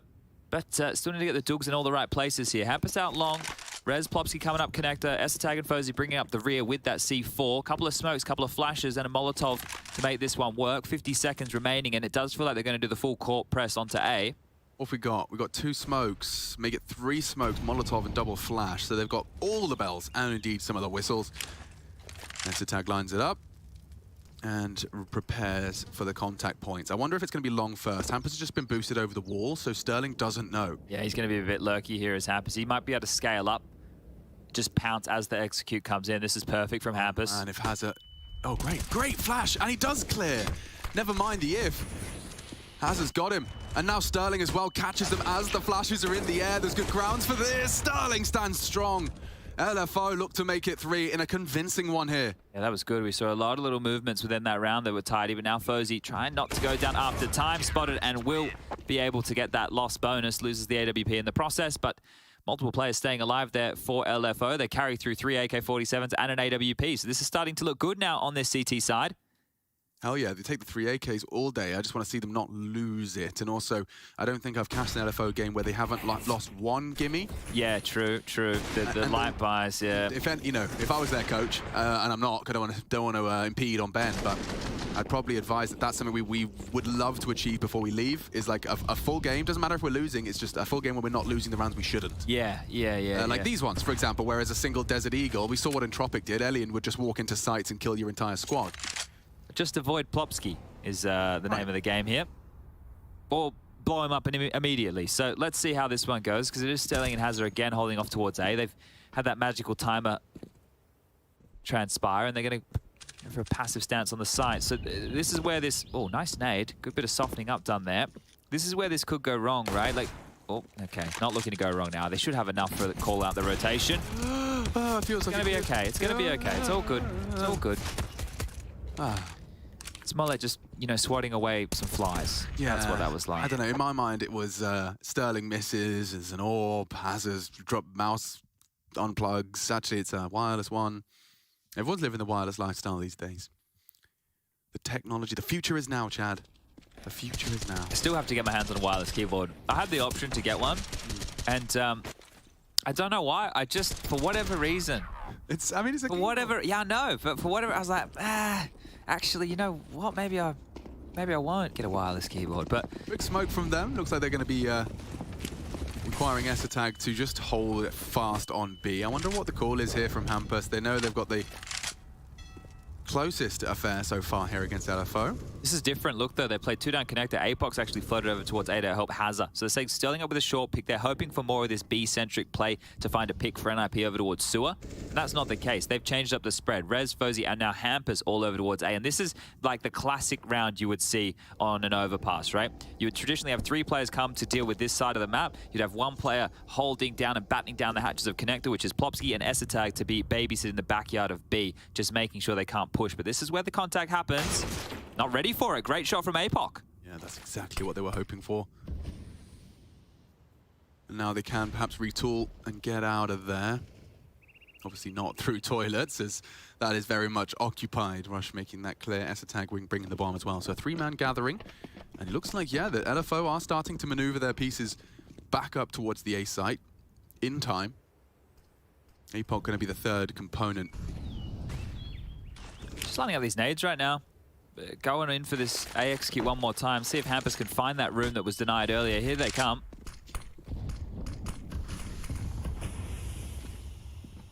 Niki, we'll see a lot on this jiggle. Safe from the flash. Oh, it was a brilliant read in terms of saving the day. Nice nade. Great nade. Puts the bomb loose. He's going to have to retrieve that. It's going to be awkward to retrieve. Hazza could punish if he only knew. They should be able to contest at least the bodyguards of this plant. Hampus cleared, hard clear needed. He's tapping ahead. Good bomb went down. They haven't planted. Yeah, Fozy can't win the round. No time. Survival. The name of the game, and his bottom spanked as well. That's big. LFO take the lead. That's great from Sterling. He spammed him through the box there while planting, right? Denies that. Makes sure that the 40 seconds doesn't get thrust onto the clock. And there you go. A proud dad moment. Big smile on the face of Ben in the background there. Keeping the morale of the troops high and forcing a timeout out of NIP. So this is what we're looking for. Just to put them through their paces, just to make them work, to make them have that level of respect we talk about. That's definitely here. You heard Hampus talking about, you know, it's good to see some new faces, having the guys coming over from Oceania. I think it also, you can't avoid it when you do kind of play against teams like this, meet teams like this, especially from regions you're not always competing against. You're reminded that you know, you're not the only one that's had this dream. Sure. You know, it kind of takes you back to where you were when you were chasing that. This is what you were talking about. Great bang on the dice box. Most people expecting that bomb to go down, myself included. Yeah. And yeah, and perhaps Sterling just far too wise for us. He's got 10K in the bank as well. Good to see his name in the feed. Looking good from the A defenders, which are Hazza and Sterling, both with 8 kills. So nice stuff so far. Savage and Licky also had that moment on the B bomb side to stop the onslaught of the attack, and Apoc seems to be that more rotated position here. So it's looking tidy now, looking like it could be a 6 as long as those gimmies. Now this one, maybe just a gim without the E's, because it's quite threatening with the Deagles and the util behind it, and they know that they can take this long control. Sterling is perched up with a passive angle, so the angle that he's currently sitting back over towards the side, he can spot and fall quite easily here. But ahead of the smoke, needs to be careful. Where did that first bullet hit him from? Was that a team bullet? Really? Yeah, it's Hazza, I think. Yeah, maybe accidentally a stray bullet there, but if I was Sterling, I'd have been a bit miffed and a bit confused. Yeah, well, they're coming still. Toilets is theirs. Flashes are done. Oh, no, they're not. There's another one. Sterling could get swung on. Apoc blind. Not going to be stopped too quick. Plopsky another frag on the Deeg. Hazza holds fast. That's 3 from him. And looking for his 4th. There you go. In the absence of Sterling, we have ourselves a Hazza. Quad kill from the Aussie. And puts us up to 6 now on the CT Hall. That is, what, 4 in a row? 5 in a row? Looking tidy now, isn't it? Okay, well, let's see, because on a map like this, I remember, I think it was during the RMR that we did, I think it was NIP up against Skade, and this is when they had LNZ in the team, right? And they had like a really, really rough T side. I think it was like a 12-3 or something, and then they came back and ended up winning the game because LNZ had all this massive impact. So don't count NIP out yet. I'm sure nobody is, but I'm saying 4 rounds on the T side already is very good. I'm sure that they're going to be able to convert a couple more. Let's see, because LFO, it's starting to work. It's starting to click right now. Hazza doesn't look scared anymore, taking a bunch of fights, right? They're cohesive as a team here, and well, turning their affections back towards B. It could be a monster pop. Ozzy could throw out the nose flash from this position. Oh, Savage, he thought about re-smoking it, but he hasn't, and now they can just walk through. It's too late for that. Oh, look at that! A multi-kill mastery. Savage sprays down 2. He's got Licky to combine, and just like that, who needs to smoke when you've got a spray? This is great. Like, starting to come together. They're reading the game well. They're locking out all the key choke points. Hampus and Ko are getting stumped here, and now they find themselves in a 2-on-5 situation where even damage shouldn't necessarily be name of the game.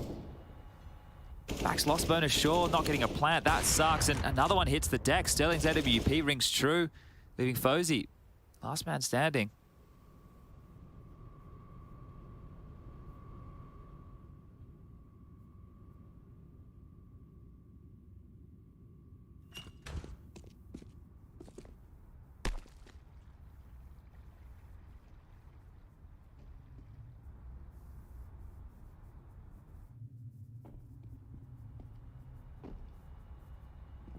Baiting him in. Beautiful stuff there. Lovely stuff, just playing for info. Great little team play. Savage grabs another one in the round, and 7-4, all right. Like, this is a proper game now. Nuke, it never felt like it, right? Nuke, at no juncture did it feel like LFO had any say in things, but actually, the way that these rounds have gone, not too many of them have felt competitive. They've actually felt like LFO have been playing the big boy Counter-Strike that we want to see, so this is great. Now remember, NIP started things off with the pistol and conversion, so that's where the lion's share of their rounds have come from. As far as gun rounds have gone, they've been relatively stumped, and without those plants I'm talking about, they haven't had one in the 6 rounds on the trot here. They're not able to consistently use the max loss bonus to buy. These are the rounds where I fear for LFO the most. There will be a page out of this book and the idea to get overwhelmed, but we have seen evidence that they've got some of the kinks out of the system. They are taking more aggressive maneuvers to get information. If they don't take information early, you can have 5 Tech 9s charging at you. Yeah, when we saw it before, they were able to get onto the site, right, and then Sterling had to get that wallbang through the box there to stop the plant. So if we do have this situation again, those are the rounds, but when it gets real swarmy and chaotic, it can be problematic. Hazard in no man's land needs to get out, and will. Ooh, okay. Have a lot of nades here for this again, Alex. Look at all the smokes, 3 of which the molly. So they can run a similar or same execute onto A. It's just going to come down to, I think, who gets the opening kill with then the follow-up trade. It is going to be Sterling and Hazard tested again. Look at this barrage of util.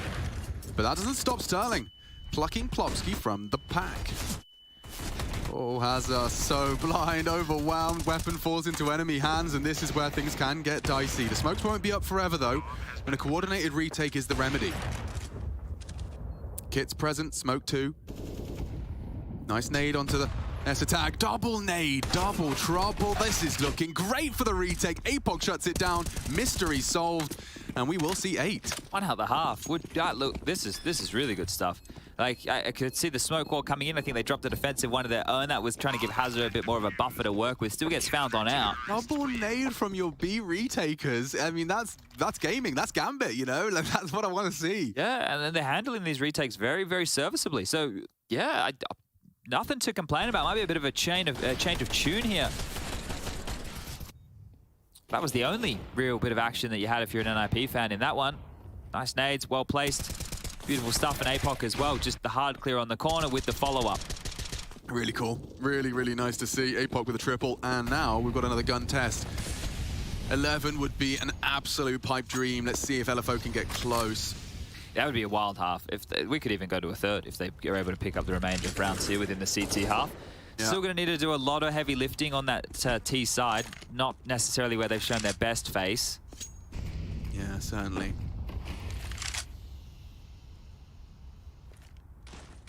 Which, all the more reason to get every round you can here on the defense. You've already won the half.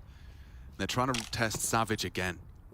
I think one of the positives that you do have, if you are LFO, is you do have gun rounds in the back pocket. It's not lose one and you're done. You're going to be able to buy for at least 2 more rounds after this. So they could see an underpass is clear. Savage, quote-unquote, calls monster clear. They're all just tucked in the blind spot.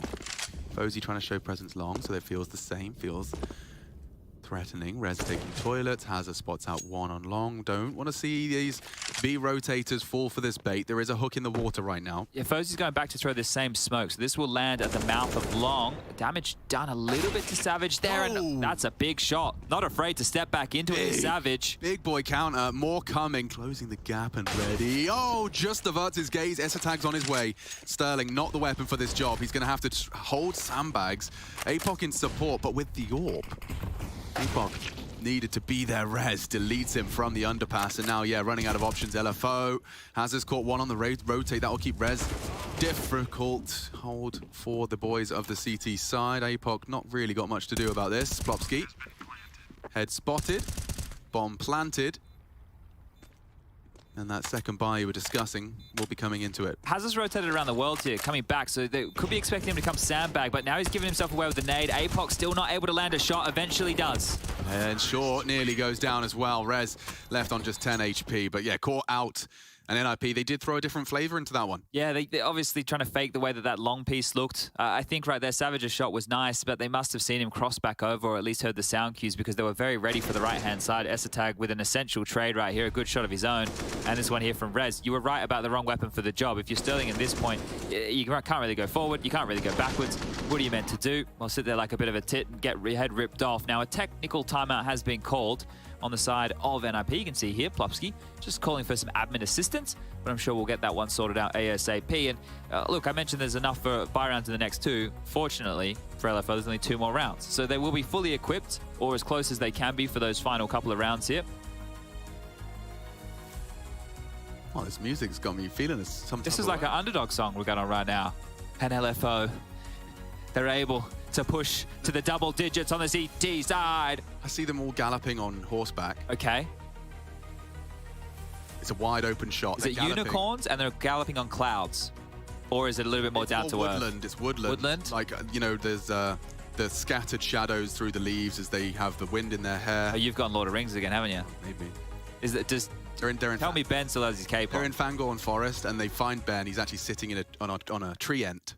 He's actually... A tree ent? He's on the shoulders of Treebeard. Okay. He goes, "Good day, boys. I found us some help." And that is much better today, by the way. And the music swells. Okay. And LFO win the 9th round. Okay. All right. I really like that music. Why is it gone? I was really like, well, because this is the timeout music and we're in a timeout. Oh, touche. It's technical music and timeout music. I like the technical music. I'm a big fan, a proponent for more of technical timeouts from now. Okay. Just for the songs. Yeah, and there's Ben. We're look, he's majestic, isn't he? I don't know if he sourced his own flag. Oh, is this? Is it looking for orb flag? Yeah, respect. Also repping here. They've been out to the local T-print store. Yeah. I mean, this is just such a wild ride for him. Talking to him yesterday as well, like, I think what you're seeing here, and the reason he's, you know, been such an endearing presence in the Pro League, is that there is an opportunity for parents that don't quite understand to see a parent that fully understands. Yeah. Like there are very few parents that can sit behind their son playing Counter-Strike and understand exactly why it's as enthralling as the game we know. And the game we love. Hazard with some Aggie boost. Yeah, this is very Rain-esque here, isn't it? Quite aggressive. Not sure if Rez would have spotted his butt cheeks there. First time they've done this, though. Oh, I'm going to flash and get on out here. So retained a bit of space for a while, but Hazard thinking better of overstaying his welcome. Interested to see what the timeout from DJL is going to net here, because so far they've parked the bus of Hampus over towards Sewer. Rez is assisting, Plopsky still in connector, so we're back to the 2-1-2 of the default, as it could well be known. But another move, another little boost. This is what I wanted to see. LFO are just constantly innovating. Oh, the timing seems to be their worst nightmare, Alex. Oh, it makes me want to punch the screen. That's a nasty one to concede just as you set yourself up in the prime position. The door's naded off. Plopsky looking for info. He's just also a bit of a gamer. Knocks you off and punished for the misplaced jump.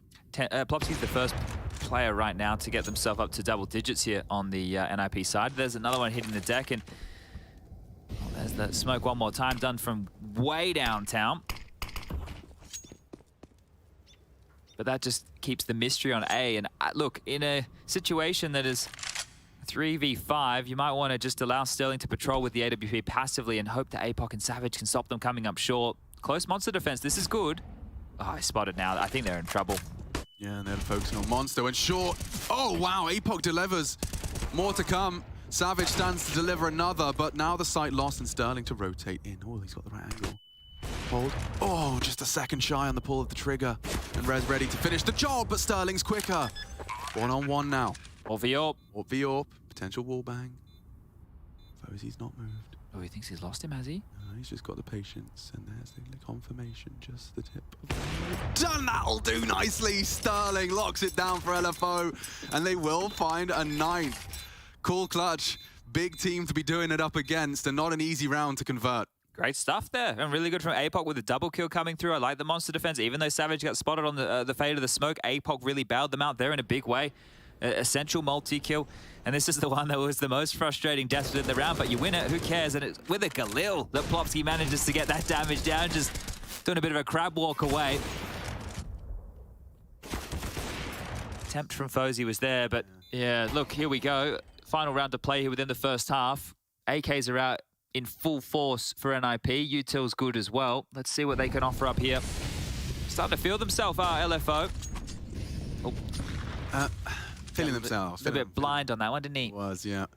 Sterling, though, definitely after all of that, has his thinking better of it. He could be in trouble here, Sterling. Fully committed to this. He's going to be flashed. Of course, he's going to be flashed. Turns it. Oh, gaming tonight. Another chance to get away. Turns it. Always got respect for an AWP that can get his AWP back onto target. With his eye pressed to it the entire time for that anti-flash move. Bomb picked back up by Fuzi, and they're looking to retool and head back to B. Ooh, APOC's copped a couple of bit of spam there, and I think Assetag's just going to walk in. Yeah, so I mean, there's cursory glances from APOC. He's got so many nades, though. You don't want to see him go down a single pop flash. Good entries. Completely massacres the openings. No one left for the defense of the A side, excuse me, of the B side. The A defenders, Sterling and Hazza, running into a trap. Assetag in a powerful position here. Could close this one down right here, right now. Just one more to find. And Sterling left in a clutch again.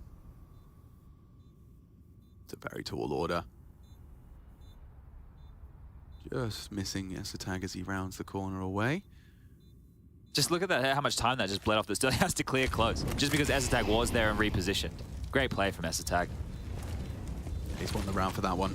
Let's see what Sterling's got to do with this now, and too many men, not enough time.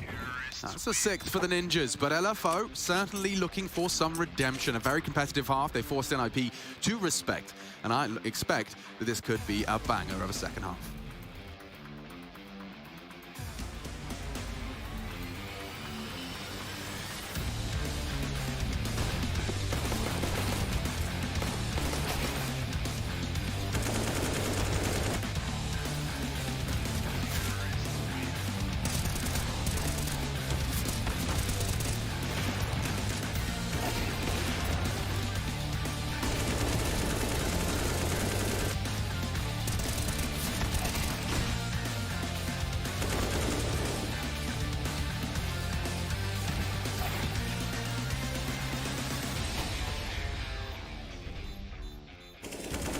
I'm staying in water because my ears are literally out.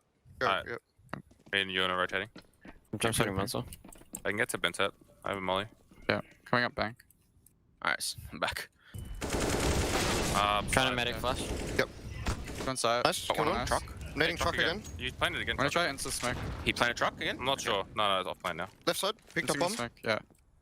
He's on default truck. now, default. Bang him. Push right. Push dead. Push right dead. No bomb, no time. Nice, boys. I'll kill him. Oh, it's fumbled. I got humbled. Nice.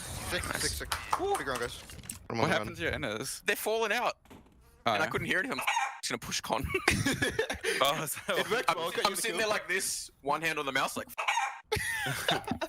You play better with no sound. Right.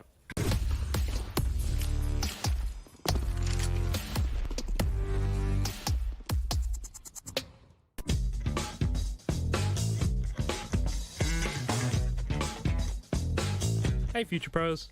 Today I thought I'd teach you all how to do the famous quad boost on Overpass. To execute this boost, you must have 5 Future Pros and 1 AWP. Future Pro number 1, you have the easy job. All you have to do is run and stand in this spot. Future Pro number 2, you will have to jump onto the head of Future Pro 1 by jumping from the railing. Future Pro number 3, now that Future Pro 2 is nice and situated, you can now jump onto their head by also jumping from the railing. This is higher than 2 people, so you'll be sliding when you jump onto their heads. Make sure you are sliding into the wall and try not to slip off. Future Pro number 4. Your job is to get Future Pro 5 on top of everybody else's head. You need to crouch down and let Future Pro 5, FP5, hop onto your head and get in their spot. Lucky Future Pro number 5. You actually get to shoot something. Hop on top of your teammate's head and you should easily be able to jump on top of everybody else's. You will also be sliding when up there, but you should be able to make it around the corner while sliding into the wall. Now you'll have a clear vision to a few spots on B, so take your time and place your shot. Happy boosting.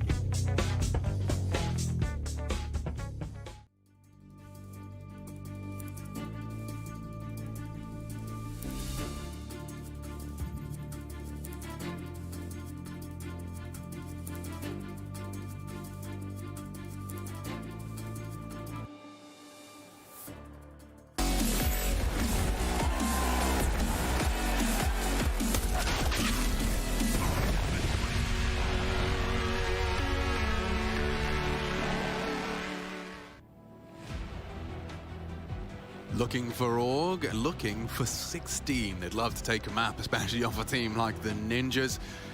And, well, Hampers has been scratching his brow at times. It was a strong defense. It was a strong defense. They managed to keep the Ninjas in Pyjamas T-side caged, and we will look to see if their T-side woes continue here, Chad. What's been your biggest critiques and takeaways of the LFO's T-sides? I mean, it has been lacking. We know statistically it's been their worst side, and they've struggled to post a single T round at times against Entropic. Yeah, it's just the way that they just commit. It almost feels like they're doing all of their calls from spawn, right? It's like, oh, this is what we're doing, boys. That you have to be able to, in Counter-Strike, especially at the top level, be able to adapt to what comes your way. You can have a plan, sure, but you need to be able to think on your toes and react accordingly. And APOC, well, he's the man who's forward here.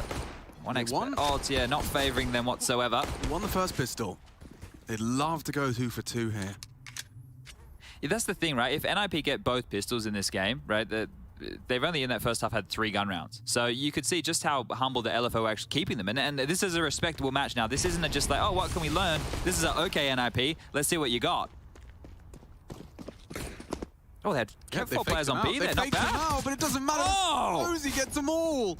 Oh, there was one man to defend the site, but Fozy tap and tap. 2 gone now. Sterling threading the needle. Bomb plant would be nice. I'm really just saying it would be nice. It would give them a force in the next, whereas if they don't get the bomb down, it's just going to be full eco. Oh, yeah, he's going to try. And they're boosting. It should be a safe plant at least. Oh, that's a big headshot, Licky. Just not really allowed to move. And look at APOC's flank here. I don't think Sterling can hold them at the gates for a good 10 seconds, APOC. Yeah, he's going to try.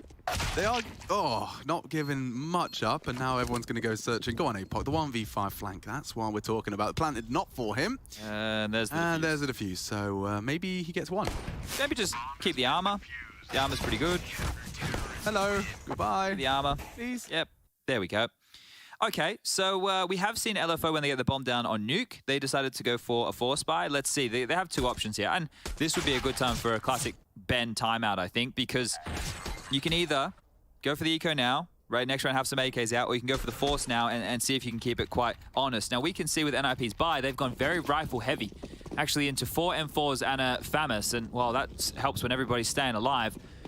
These MAC-10s and Galil are going to have to be used accordingly. So the best place for these would be a connector or a bit of a B play, but space already taken. This is going to be powerful for Plopsky. Yeah, Plopsky has no head armor, so has a swinging that door open. There's a potential for him to actually punish that. No helmet. The MAC-10 much more potent. Oh, okay. They're rescinding right now and just like a little bit more passive. Door swings open. Esotech spots a lot. Damage done on the spam, but they can still set up for the set piece. I'm good nade too. Plopsky jumped at, and they're not ready for that. Plopsky 2 and now only APOC with a frag back. It is a quick defense, a solid defense, and yeah, justifying going for those 4 M4s. They keep all of them. Yeah, that's beautiful. That's great. That sets them up on such a pedestal going forward, because now not only did LF only get 1 kill, they're going to have an eco right now, so it's likely just to see the Deagles come out. And if NIP can keep the lion's share of their forces alive, of the 9 rounds that they will have attested to their name, assuming they get conversion in the next, well, 6 of them will have come from pistol and conversion. So that's quite tidy, right? That's why when we talk about the power of the pistols, now it's not as bad as it used to be. It used to obviously count for a little bit more, but and the rounds weren't as threatening with the 4 spies and all those goodies. But yeah, let's see. 4 meat cleavers and a P250 with head armor walk into round number 18. We'll see if it's a joke or not.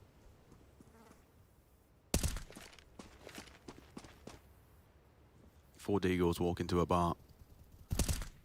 And And the security kicks out one of them. Hazard not allowed to continue. Big wave of the finger there. No, no, no. We get Fnatic versus Mouse up next. That's going to be a very important game for the day. And then G2 versus Entropic last, which is... look, that one is very important if you're a G2 fan. I'm excited to see more from Mezzy. Like, I think that he's a beast, that guy. I think that he's an absolute animal. And I don't think we've even seen the best from him yet. We've seen glimpses of what's been possible. Obviously, we had the whole Cloud9 thing. He's found himself in Fnatic now. I think if they can get themselves a stable roster, Poison's put up a great shout to say, hey, buy me. You know, I'm on the market. I can be an AWPer. And they're looking for an AWPer, right? They know they have Regali. Nice shot. But I think that trio right there could be tidy. And then depending on what they want to do, we're seeing Banjo and Pepsol's obviously been with the team throughout the RMRs. Be curious. Like, I don't know what's happening with Crims. Apparently, he was unwell, and that's why he couldn't come here. But we know that Brolin is likely headed elsewhere. Oh, Savage! Absolutely murks him. If they can build a round out of this, LFO with a... Oh, okay, I thought he hit something else. Sterling's now out and about. 2 towards the heaven position.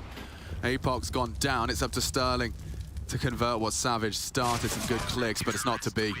Make it 9, but forcing some rebuys at the bare minimum. Yeah, tidy shots there.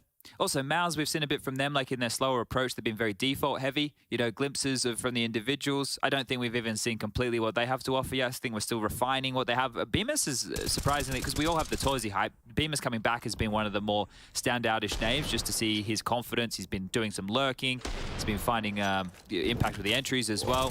Some clutches from Bemis. So, you know, I'm excited with all of these teams to see us whir into it, because realistically, Pro League is a bit of a ramp in for the European teams for the RMR that's just, well, 6 or 7 weeks away now, and that's where you're playing for all the marbles for the major qualification. So if everybody can evolve and grow over that time, that's what we want to see. Oh, Fozzy's been heard.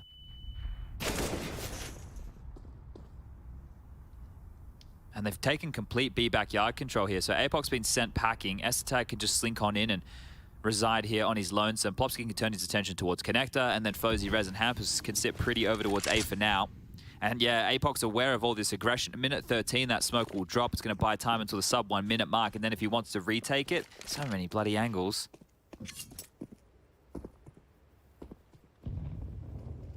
So Estetag walked up, underhanded that smoke, and now Plopsky's the one that's going to try and nutmeg through it. See, Hazard's got some good protocols to clear himself out a path. Yeah, the problem is there's just so many angles you have to worry about when you give up that territory, where you just added a whole bunch of extra things you have to clear, and they've actually rerouted back towards B. The smoke fades. And they want to pop towards B. Feels like they have a hint that this is coming. Fozzy's just re-smoke monster from spawn, I believe.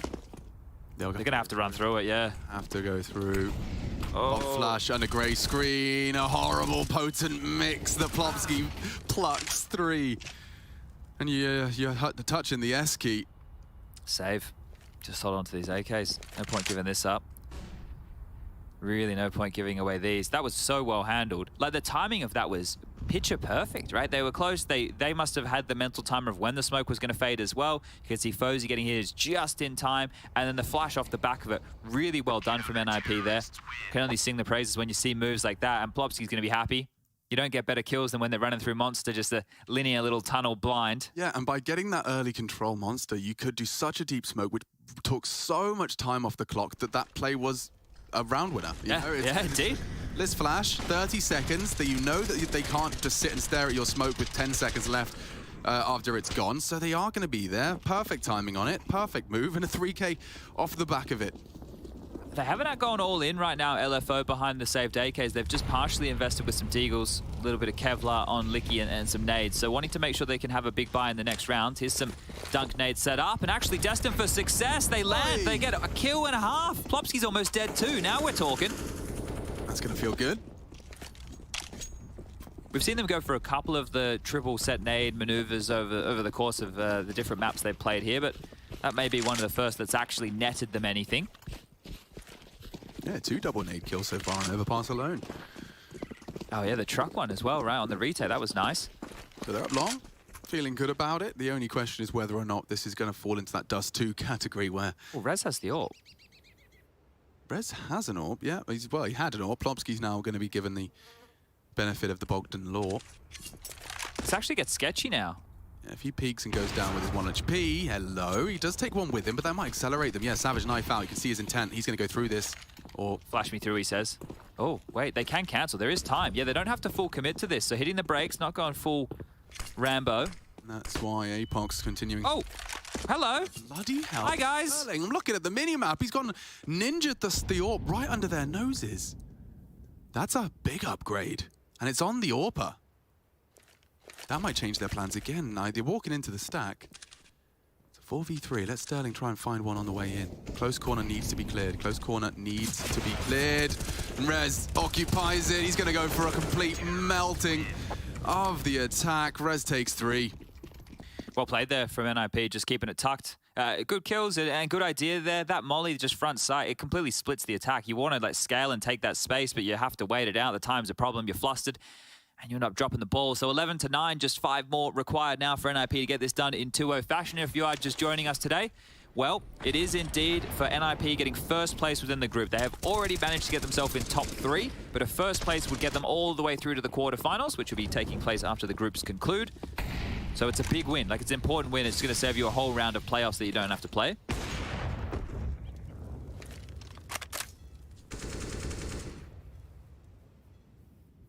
Doornated off. Awkward smoke to maneuver. Hampus at any time can peek. And, oh, actually a counter. This door getting blown off, it's crazy how long it took for that to become as a consistent part of the meta. Like, players harassing the door and doing the boost that you're seeing connected, that was pretty common for a long time. I remember CLG with JDM and FNS doing that, you know, back in the day. But the door getting blown off meta, it's been around for a decent chunk of time now, but still evolving the little details of the map. Connected control at least. Bathroom still a bit of a mystery here. Sterling's AWP prying eyes towards long, and, well, same deal for Apoc, just babysitting the backyard. But nades have already started to be siphoned through here, and that's where they're going to come into a couple of problems. They are going through the default spread, yeah, but they're not getting any fights. There's nothing to react on, and now to execute with, they're only going to find themselves 2 smokes, 2 HEs, a flash, and a Molotov. So it's going to need to be done with the help of the bullets. Can't just be the U2 hoping to corral and make this one easy.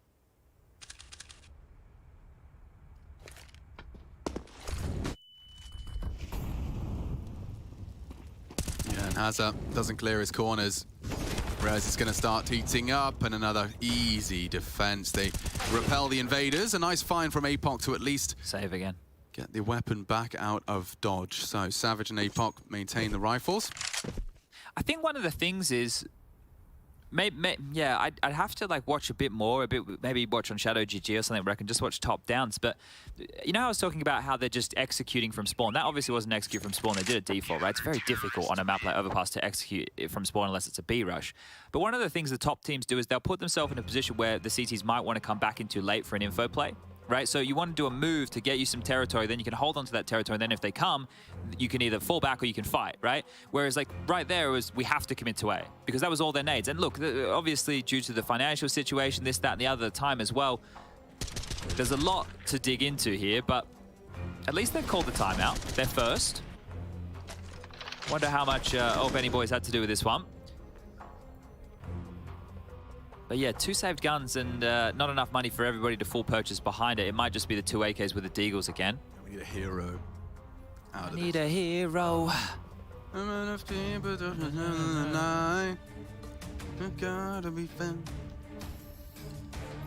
All right, boys. Let's see if we can get a T round on the board. I think the grand total of their T round haul at this group stage has not been pretty. It's good to see Apoc at the top of the scoreboard as well, but perhaps indicative that some of those players have met their maker. Hampus completely actually caught out. This is great. Could build upon it if they can run him down. Apoc provides an opening. Plopsky, an equalizer. Slowing it down, react accordingly. Looks like Plopsky really is feeling himself, very, very willing to take fights regardless of the low HP. Isn't it such a crazy prospect? I've already mentioned this, but if we get Plopsky back to that like good form that he was in, this was back Krieg Orgrim at a time, right? Remember him on train. Like, that's how you know you're going back when you're mentioning maps that aren't in the pool anymore. But it'd be so cool to see, and that consistency of Rez, like those two alone, alongside of Hampus, who we know we get consistent performances out of, it means that Hampus isn't needed in the same regard anymore, right? People are, you know, he's always so aggro. Well, it's because his teammates weren't getting many kills, right? So the change around here of this team is looking really tidy. I don't think they have like world beater status yet, but they have such a great base. Fosie's caught a lovely timing there on their sweep. Licky plucked from the pack, and here comes some more trouble. They get the info, they know he's toilet side, and oh, don't you dare, don't you dare. That was some wall bang. Damn, APOC does go down. Where is the follow-up trade? Oh no, Fosie has bested the only other AK in play. APOC and Savage meet his AWP. At least. Yeah, this one at least. But Sterling gets his AWP upgrade, and now let's see if that clutch. We talked about a hero. Is Sterling up to the task? Oh, caught out on the smoke fade. Plopsky did not see that coming, and now 1v1. Sterling's already clutched up once for LFO. Doing this. He's already ready. Will he second guess getting his head, or is he just going to hold the line? Hey. That's Sterling. 2 for 2 on the clutches, and he pulls it across. The hero has arrived, and we got double digits. Beautiful stuff right there. 18 kills for Sterling now, 17 for APOC. So that's a massive clutch to win, and off the back of a timeout. So getting it done here. Now they got plenty of cash to splash, no dramas in the buyer department, and they're actually putting NIP in a bit of an awkward situation. They're having to heavily invest all their pennies here, not going to have too much left in the bank balance going forward, and Rez is even into a FAMAS. But Fosie got away with so much here, right? The fact that they didn't punish him earlier, they had to worry about the players on the bomb site. Eventually Sterling comes on through, and the individual prowess showing how it's done. But right here for LFO, if they can win this round, Alex, they can break the bank of NIP. This is everything. Winning 1T round's great, but winning a string of them could very well lead to a third. Oh no, caught out, double take. Campus not gonna let that one go. Aggressive on the CT side, and they might just have to flash and go. Yeah, Fosie though, he's gonna be flashed off. And that's a big find from Licky. Esa tag on the sandbags. The molly's good. Short is how they'll be retaking from. Util's present from the T's. Don't want to overthink this. They're established now, they're deep. Sterling has the bomb. Need to give that to somebody else to plant. Just allow that AWP to post up. More utility coming through, and they're even boosting. Oh, this is a powerful boost if you're not ready for it. They slip off. Sound cue perhaps heard. And now Sterling's actually the one to get the bomb down. So it is an NIP retake. This is very promising for LFO. Don't forget what's at stake here. If NIP lose this and lose their rifles, you're looking at a 12. Saving. They're saving. The respect. It's been bought. It's been earned. Big round for LFO. All right. That's legit. That's a legit one out, yeah. It is not in NIP's favor to go for this. They even see the barrel of Hampus. Sterling, you really do not want to lose that AWP as well, so I will highlight that the bomb is close to you right now. Yep, maybe just Hampus, is he trying to do a little nasty punish on their save? He has a molly. Yeah, I thought we were going to be seeing a throwback to the dossier. What's the AWP? He can get the AWP. Oh, he is going to get the AWP. Uh-oh. Sterling just not convinced that Hampus would still be there, and oh, he can't get it now. His own flames. Yeah, all right. That's at least they can't. Yeah, nobody gets the AWP. If you can't have it, we can't have it. Nobody can have it. And nobody can buy it. Oh, actually, APOC can. Mind my tongue. He's able to purchase that one up just for Sterling here, but that saved rifle is hugely important, right? If they didn't keep all those players alive, NIP would have been broken in the buy department. They're actually able to strap this one together and get everybody with a rifle at least. Util's good, kits are plenty. Okay, we got a game on our hands now, everybody. Can it be 3 consecutive T rounds here from LFO?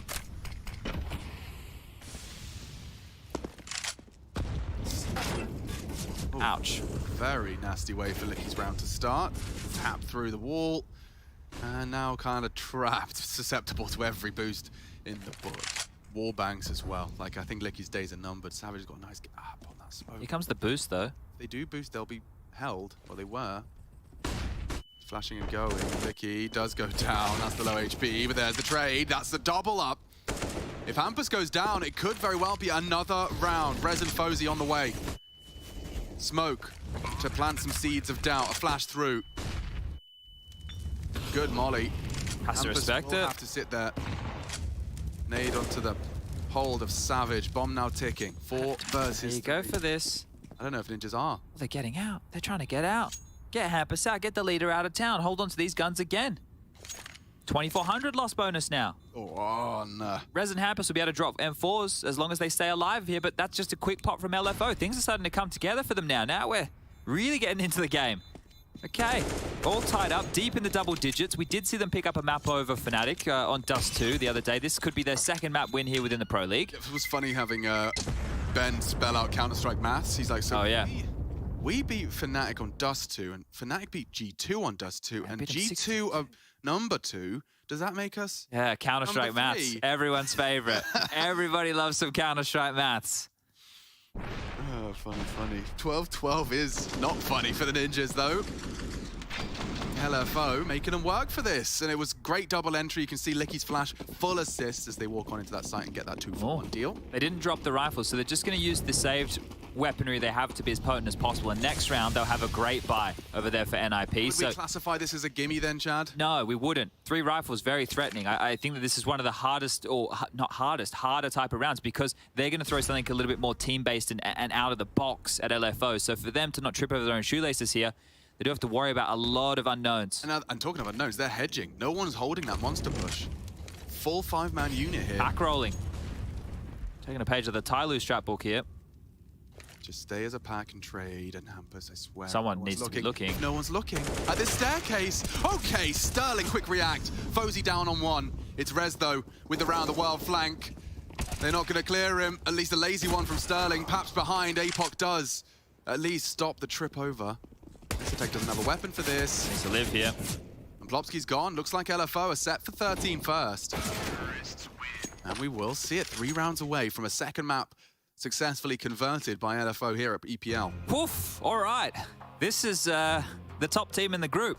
And it is a bit of a funky group. We've definitely touched on multiple times the woes across the board for all these teams. But we've been getting fruity results. Like the fact that G2 lost yesterday to Fnatic, even though, you know, G2 had a stand-in of their own, it's still pretty rough going with a team, you know, who have just looked hot to trot over there in Katowice. So I think everything seems to be up in the air a little bit. The only thing that is for certain is no matter what happens, NIP is still in the top 3. Right, I'm not saying by any means I think that LFO are going to win the series right now, but you have to keep him up. Lordy, how does he get that? Had to get that. How does he get Apoc that? had to provide not only the frag onto Plopsky, but the one onto Fozy. Good stuff. It was Rez, excuse me, that was nearly ruining the day of them. It's nice to see they've got different variations of t-shirts. It's like one of their friends is definitely a graphic designer in the making. Yeah, a little bit trippy. Love it. It's more than I can say I've done. Okay, well, how far can you really push the issue here, LFO? Quick this time, Licky through to Sewer. Oh, spam. They have been chunked on down. Both Licky and Hazza half HP or less. Hampus has no idea how gruesome of a double kill he got close to there. Oh, there's still potential for him to finish what he has started. Hazza's posted up in the unwall bangable corner. I think Hampus suspects it. He has got a molly he could throw out. Okay, Hampus. Fully aware. And M will be licking that one out for days. It's a crisp, it's a clean, and perhaps even a lock. This is a perfect flash for the toilet swing. No one's home, but Savage set up, and now I'm sure Rez is going to be on high alert. This is good now. Savage can go and try and clear out bathrooms from this position. Proper default. Yeah, and they've been able to get the space they were looking for, right? It is a little bit rough with the sustained damage here. NIP limping through these nades. We are at about the 45-second mark as Monster gets re-smoked. So might channel them here to mainly try their luck up through the sandbag position. Or do they let Savage go put some pressure on A first to ping-pong around the map here? You just can't have Fozy hit the first shot. A jiggle needs to come through. It looks like Savage wants to lurk, or if he wants to fall back, he would have to start going now. So he's not making a fake. He's not really doing a lot at the moment. Yo, they caught Apoc. Caught S-Tag. Apoc doubles up. Plopsky dead too. He's just opened up Monster. 20 seconds, this can still go wrong. Hampus can ruin a lot here. On the side of the Flames, it forces his hand. Apoc gets the info. Need to see the plan. It's saved by Sterling. And call that 14. LFO, it's starting to become realistic. Within touching distance now of a victory, and look at the NIP coffers. They're barren, there's cobwebs, a little bit of popcorn. It's not what you want to be seeing at this stage in the game. Yeah, look, this is the thing. Max loss bonus in play. It's not enough to get them the buy. And this is huge from Apoc. This is more like the entry fragging we saw from on Dust 2 the other day. So great stuff to just crack open the site in such an important round. But this team heating up now. Hampus has gone into a hero M4. The rest have gone with some light upgrades of pistols, some Kevlar, some util, but that's about it. This could actually be a third map. I can't believe we're saying that right now. Hampus is going to try and upset them with aggression, but it has led to his demise. That was the hero rifle, Chad. This only benefits the pursuit of 15.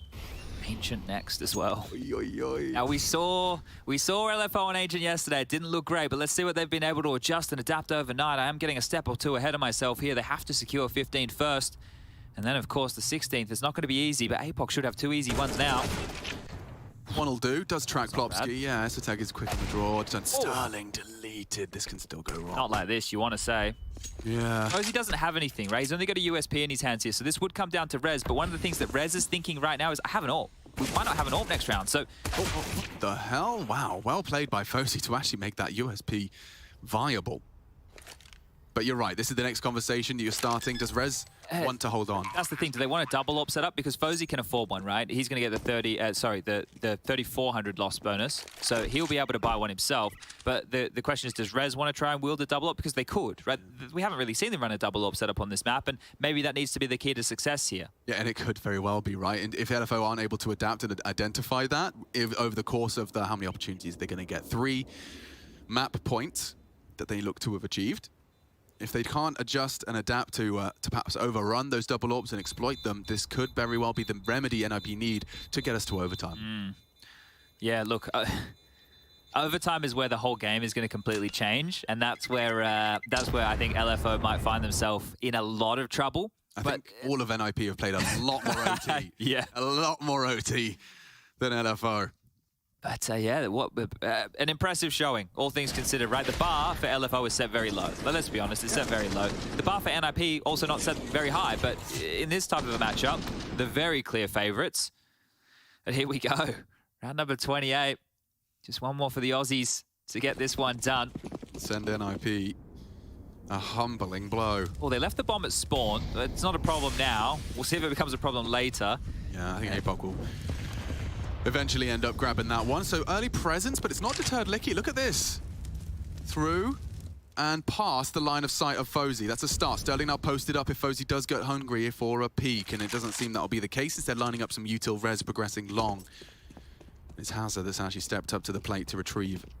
This here right now with the setup, the NIP just assumed, like, fosy's luckily dropped back, but think about like a Vitality round when they were full French. Like, Apex would have had them just walk and slink completely past all of his line of sights there on a bit more of a timing, and it could really have punished this side. So passive stuff from NIP with gaps. So there's a lot of mysteries for them in terms of how much space has been taken. They are assuming that LFO are going to give them some sound cues.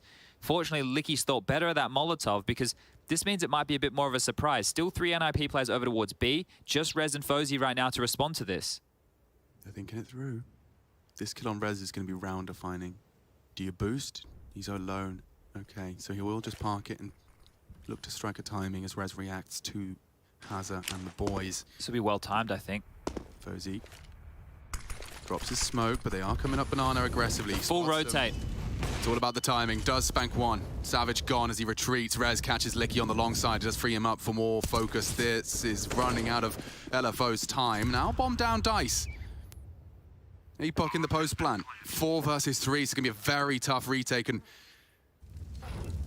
especially if Sterling can post that orb up. Gets one. Is burning. Is surely dead. Sterling again with impact too. He could have asked for more. No APOC's here. Yeah, and he's been cleared out. It's a hard clutch for Hazard, and it's too difficult this time. Rez, he does a lot from that long position. Oh, that got really, really sketchy there on the retake. Sterling with 2 great kills there, but handled. Good stuff from Hampus and Rez there. 3 for Rez in that round, retains the AWP, but that was a great attempt, a really good attempt. I like the pace of the execute. They drew out that full rotation from NIP, that they had to respond to that as a unit. Maybe I'm over-romanticizing, but seeing the Licky pull out the molly and then keep NIP in the dark, as you were highlighting, it's just, I don't know, dare I say it looks like learning. You know, like they realized that was their opportunity to keep the feet planted. It's a bit of a gamble, but indeed, yeah. It pays off. Look, they're not in any dramas as far as cash goes. And hold up, that's another timeout here. Yeah. If you're going to have a time to take a timeout, it would be now. And when you think about it earlier, when they took a timeout, I think it was in this half as well, they came back and they won rounds. That's what put them on the slew. That's what put them on the consecutive spree. So is this going to be the key to success right now? They're talking things through. They're taking their time. They're just giving this a chance to sit and simmer before they run into another minute and 55 seconds of Counter-Strike. All right. Living this new fantasy land, it's actually Chad Sponge Bircher with the headset on. Okay. I like the B-pop they did before. I thought that it was really well timed. And that's the thing is as well, over towards A, they just learned that it was a pretty passive stance. So you might want to be suckered into going for that again because it was so close to converting that, right? So there's a couple of nice options that they can return to where they have been able to find some traction. So either of the two, I think, would be nice. You have 2 more shots. Does seem like we're going for that. Look at this from Sterling. Rinse and repeat. Clearing. Is Fozy going to put his head in the vice? They understand they're being respected now. Look how much quicker that space is taken. It's so much lighter on the util they'd normally be throwing out. They're not even throwing the front bathroom smoke, which is always a tell of a default towards A. Nice. Hazard through everything. This is a nice default for now, and they do have the main body towards long. Fozy's going to be the main man to provide the info. At the moment, he's just jumping for it, so it is a safe way to acquire it unless Sterling was posted up there, currently occupying the toilet hold.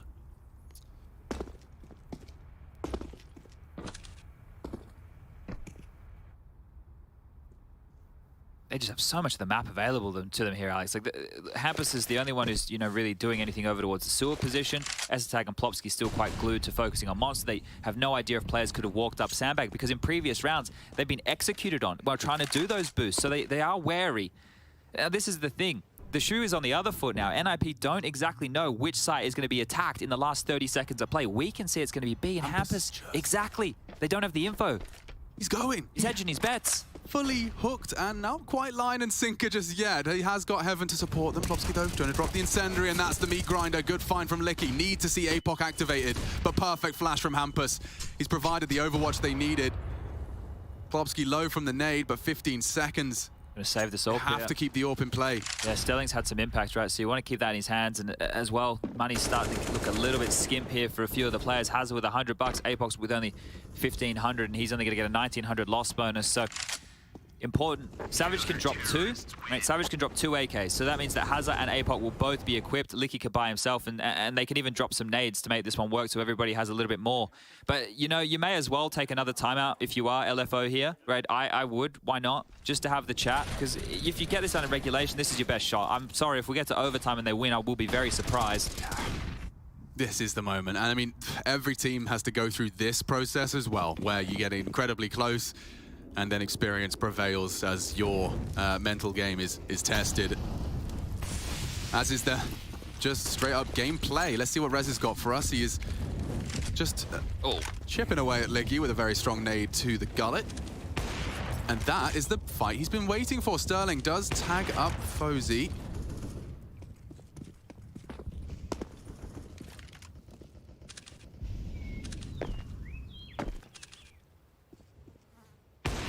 And Sterling is this, once again, justification for keeping that AWP in play.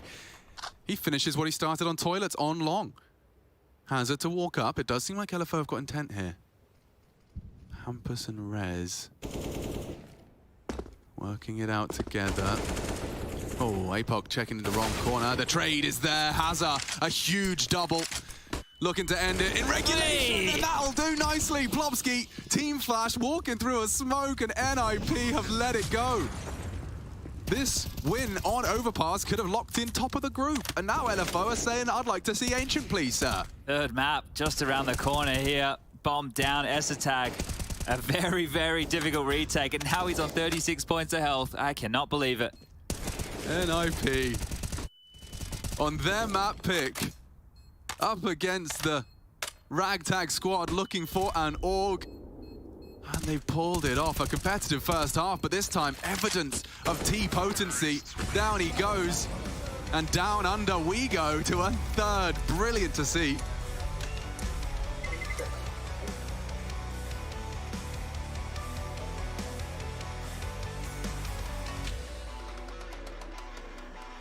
Ancient up next.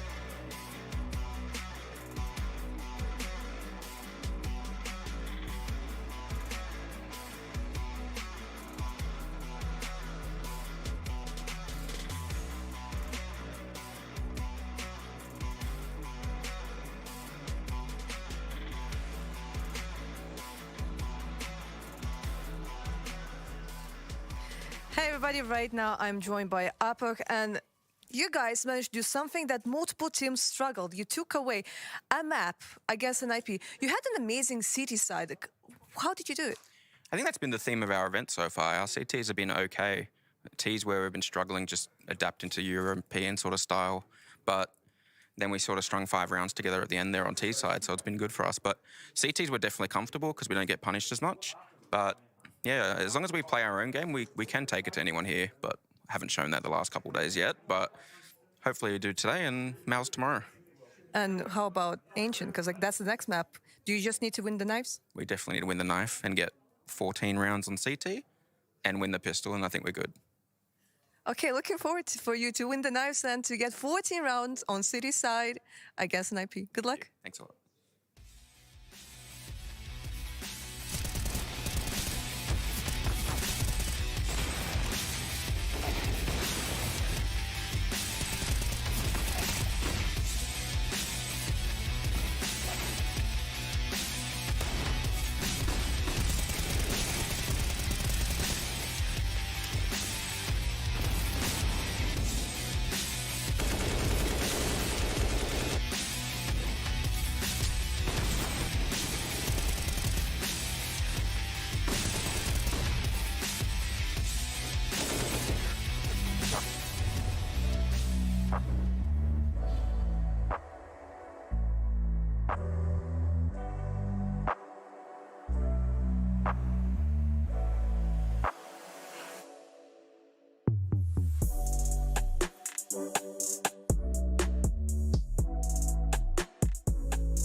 Well, well, well, how the turntables, ladies and gentlemen. That's right. You could almost switch this one into just a little water under the fridge for Nip, at least for LFO, staying alive in the series. Holy smokes. Wait, what do they say here in Katowice? It's holy moly, red beans and ravioli. That's the one. Holy Toledo. Holy Gabriel Toledo. That's right. We're looking at a 1-1 series. That was Kassad that said that out loud. Now, of course, Kassad obviously loves the Brazilian fan base, would never want anything to come his way. Guys, this is not what we saw coming. APOC, 23 kills. Who says he cannot do it with 34 years old? I can do it with my 31. All right, slow down there. Right? Oh, You were 31 when we started playing 7 years ago. You've been 31 for like 5 years. No? Yeah. 3 at least? Hey, but a big upset here, right? This was NIP winning both pistols as well. And still LFO managed to grind it out, win 16-14.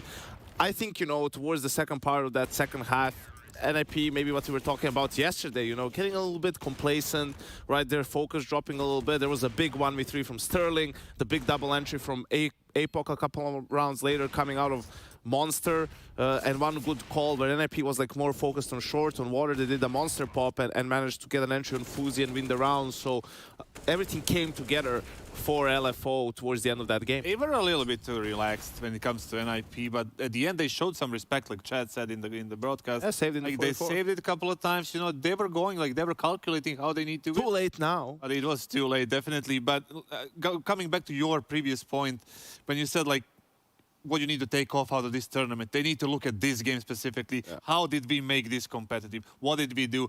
Where we were aggressive? How did we execute our, you know, finishers on the T side? Everything else, you know, it was like really good for them, and they need to look at that part. Probably the best map they've played, even with that win on Dust 2 against fnatic. I think this was better than that fnatic Dust 2 win. And I think we all kind of point this back into one place. And you guys should know this as well, being that you've been in this situation before. The coaches. That's right, Ben has been kind of the shining star of LFO, even though he's not in the server, Yanko. See, they took 2 timeouts, Trace. So there's a correlation there between map wins and, you know, timeouts taken in a map. So take like 4 timeouts on Ancient. At least we don't lose the pistol round, take the timeout. Okay, so you need 1 map, 1 timeout. Should be enough. Yeah, I mean, they back to you, Trace. Yeah, thanks. In the studio. Yes, we are in the studio. Look, there's one of those timeouts. Timeouts, yeah. Look at that. Man. Let's talk about the impact of Ben as a coach, and let's do it with the girth it deserves. kсgo, take it away. I mean, obviously, tactically speaking, he doesn't really provide much. But morally speaking, you know, the energy is always there. The guys. Morally speaking, so like if they're doing something nefarious, like perhaps something illegal, or morale. Okay. Morale, yes. Energy is always there. You can see the guys always like laughing and providing much needed support with the guys like this. They're always underdogs. Yeah, exactly. It's not easy to be, you know, in that position all the time. I think you're exactly right there. When you come in as the underdog, you need that uplifting movement, no matter, you know, who gives it or where you get it from. Ben seems like a great place to start. But moreover, going into Ancient. So now we find ourselves going to a 3rd map, which is already kind of awkward for everyone who thought Nip was just going to walk away with this one. What happens on Ancient here? Well, I feel like, you know, this is a wake-up call for NIP, and they just step their discipline up a little bit, and like we see something more similar to Nuke than to Overpass. But looking at that game yesterday, LFO versus Entropic, right? Like if they didn't lose some of those rounds against Pistols, they could have had a much stronger first half just as well. side. The T side was completely flat. Like they were 8-7 down, 8-7 up, and they were like 9-0 down in the second half. They provided nothing, literally. And I think Apex said on the post map interview that they're 14-1 and win the pistol. They're struggling a little bit, so they need to start on the CT side. That's for sure, to actually have some sort of a chance, because you saw it on Overpass. They got 9, even though they lost the pistol. So talk to me a little bit about what APOC was saying there in regard to not being punished. You know, across the map, how is a team like Nip, who seemingly is calibers above, how are they not able to capitalize? That goes with the point that we were mentioning, that Nip was a little bit too relaxed coming into the second map. I mean, that's normal that sometimes those things happen when you're a massive favorite. You win the first map, you're coming into a second one. You just naturally feel too relaxed, right? And then you go for those little over peaks and overextensions and a little bit of bad habits, and then you end up in a problem. There were some weird moments, right, in that Sterling clutch. Like Plopsky was looking completely the other way. I don't know how he missed the sound cue. Then Aztec close Monster, like spraying his full clip and just reloading close. His teammate not covering him. So I'm expecting, you know, better play from NIP on Overpass. Much more focus on Ancient. 3, 2, 1, who wins? NIP.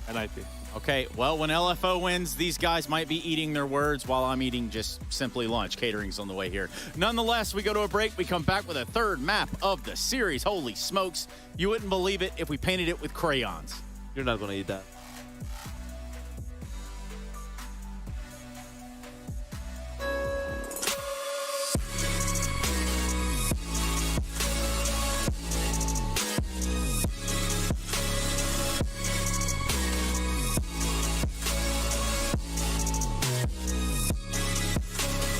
Love it, you wear it. What's your style? Get your merch at shop.eslgaming.com.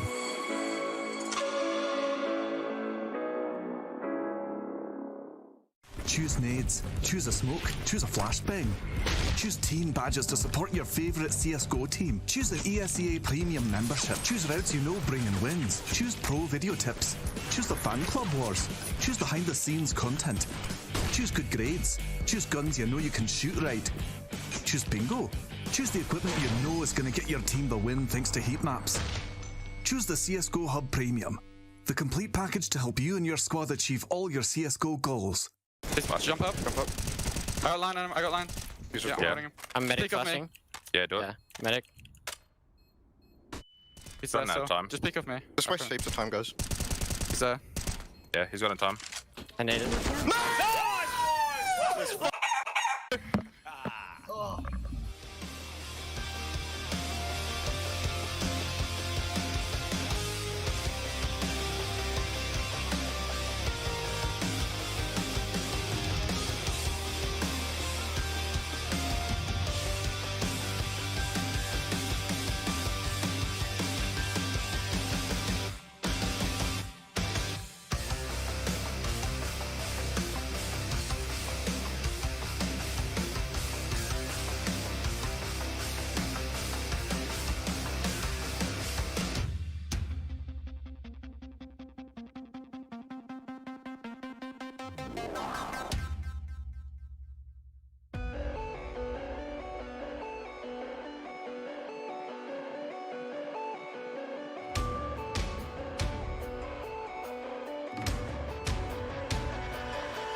It's time to talk Ancient, and no, I'm not talking about Ben. I'm talking about map 3, Chaddy.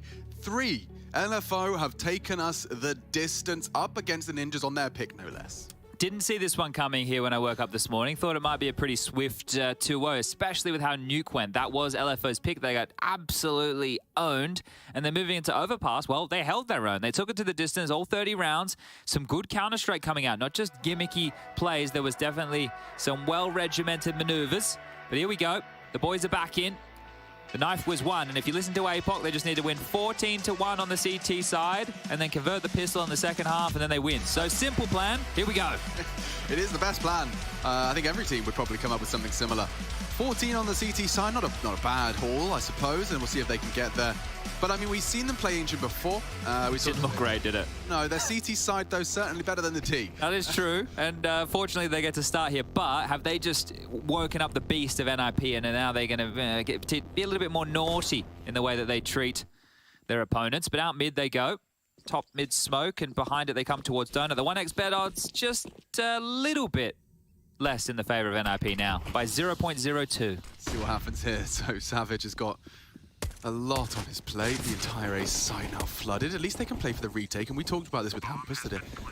Ace side very vulnerable to a retake. There's no safe hidey hole to occupy, always vulnerable to multiple angles, and here they come. Great start. Hazza opens up proceedings with some bloodshed, some splattered brain. Rez looking to hang out close on no kit. 250, but the frags are coming in. No kit is a problem. But a 5v2 and pressure now onto another good frag. Cessa tag is gone as well. And damn, another pistol in the bag for LFO. Okay, wonderful stuff there. And all 5 staying alive. This is big for the investments going into the next round. But Hampus was here, if you didn't catch it yesterday, with us while we were watching Entropic versus LFO. So he got first-hand live viewing of how it all went down. And some of the things that he was noting was the way that they were playing these lower buy or anti-eco rounds. It wasn't always together, a bit more spread out. Well, let's take a look and see how they want to approach this one. Some nice shooting there. Maybe it was just a win against NIP that they needed to get the ball rolling. Probably, but Hampus has made an executive decision. He's bankrupt himself to enable Rez to go armored AK into the second. Okay, don't mind this. Like, head-to-head, they are going to be backing themselves in the aim department here, NIP. Hazza, aggressive. Nice little molly flash combo off the deck. And there's some util, making them fight for it. Need to see the rebuttal. There it is. AK on the floor. Licky over committing, and an MP9, or rather a FAMAS now falls into enemy hands. This gets bad quick. If Savage and Sterling cannot piece together at this 2 versus 4, there is no armor. This is so doable. And I don't see a kit currently. Ready. Double swing! Rating 2 of the 3 that swung. Hampus will take the M4 and reposition. And it's up to Savage now to come up clutch. He doesn't have a kit, but he does have a smoke. There's a kit just in front of him. He smoked the bomb. Oh, Hampus has gone around the world here. Naughty maneuver, this one. I mean, he was in KO. You may hear him. Should hear it now. 10-second smoke defuse. Of course. These go well. Known to be effective, and it's a very souring play out of Hampus there to just ruin their day. It was one single rifle and some Glocks. There was a key as to why that all fell apart for LFO. Rez was able to take the initial duel against Hazza, and if you watch this, the smoke is deep. You can see Hazza, Rez just came out of the grey screen. The smoke's meant to land at the doors. So Rez was able to play in front of the smoke, and because he was able to do that, they were able to open up the site and get their way in. So a little detail, but a massive detail in the round number 2. So that's unfortunate for LFO. The maneuver, it had legs, but now they're going to be staring down the barrel of just these pistols through the smoke. Hampus is going to find a pocket. Might just start to spiral out of control at this point. You can see this cave smoke deployed and how deep it is, right? That one that just there that was in front of the T's over towards the B lane. A very, very deep cave smoke being thrown. Yeah, you kind of just have to give it to them. Sterling. Oh. Bad on the dig, but not this time. Multiple kills going on across the map here. Just Licky. Will be an eco coming up next. That was my favorite, one of my favorite art subjects was the Licky and Sticky time, you know, you used to go... Licky and Sticky time? Yeah, Licky and Sticky, it's like when you're doing collages, you know, you were sticking different pieces of like PVA glue all over your hands. Is that what it was called? No. Oh. No. Oh, that's the name for it? Licky and Sticky, yeah. Okay, all right. The only real licking I did as a kid was like the envelopes. Stamp. Yeah, postage stamp. That's Licky and Sticky. Did the envelopes for me, ma'am. Yeah, good lad. Slowly watching my family send less and less Christmas cards as they pushed everyone away. Oh, yeah. Well, fair enough. Mums were always like business ones. It was like a newsletter or an invoice. One of the two. Just had a 10-year-old slobbering all over it. Perfect. Made you feel included, though. We got a little bit of a stack. By little, I mean everyone hanging out here. And let's see if they can at least combine for an element of surprise. They're going to walk ramp late. Fozzy's responsible for it. The nade's not going to touch him. This is curious, right? Because when you come up this B ramp... Oh, they are slinking down. The snake. Darn it. Oh, Bozy could have had a couple more there. Rez will mop up the mess. Well, maybe he'll leave the floor a little bit wet for Hampus here to come on through with a towel. 3-1. The problem is, when we start these games with LFO, it's not that I don't want to get excited about them being able to perform, it's we need to see it every time they go into the server, right? There's levels of expectation here, and it is pretty low.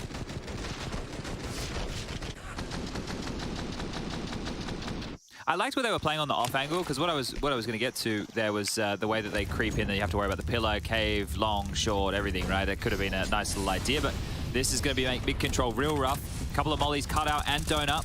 Apoc has to play forward. At least he's, you know, managed to demand the control of mid. Now as they fade, it's likely it'll be given up for free. But this is going to be our first taste of whether LFO are here to play today. Fozy flashing for himself to clear out. So he can stay posted up now, and that will, I was going to say potentially be smoked off. It looks like there is just going to be one left there for later.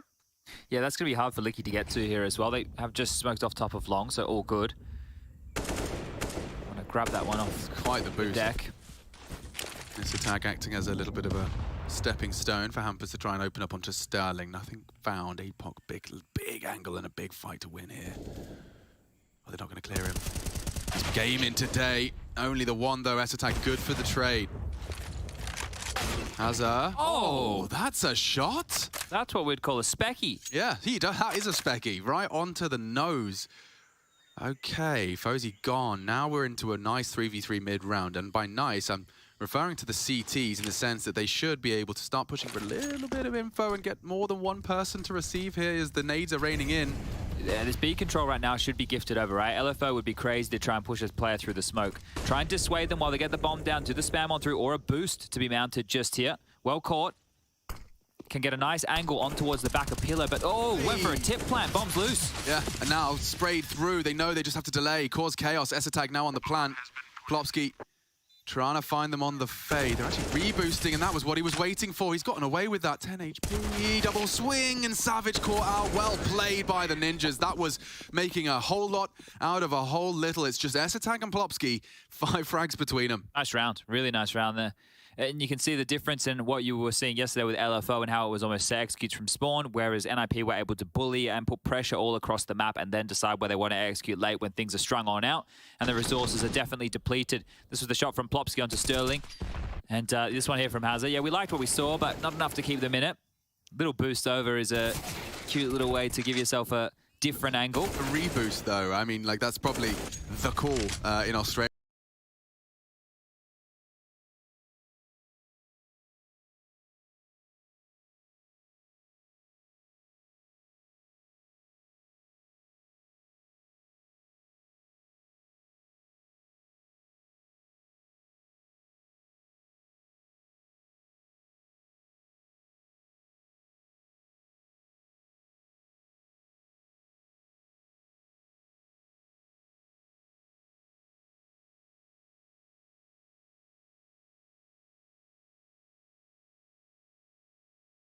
But Plopsky was pre-aiming it on his approach. It's something he was considering. This round.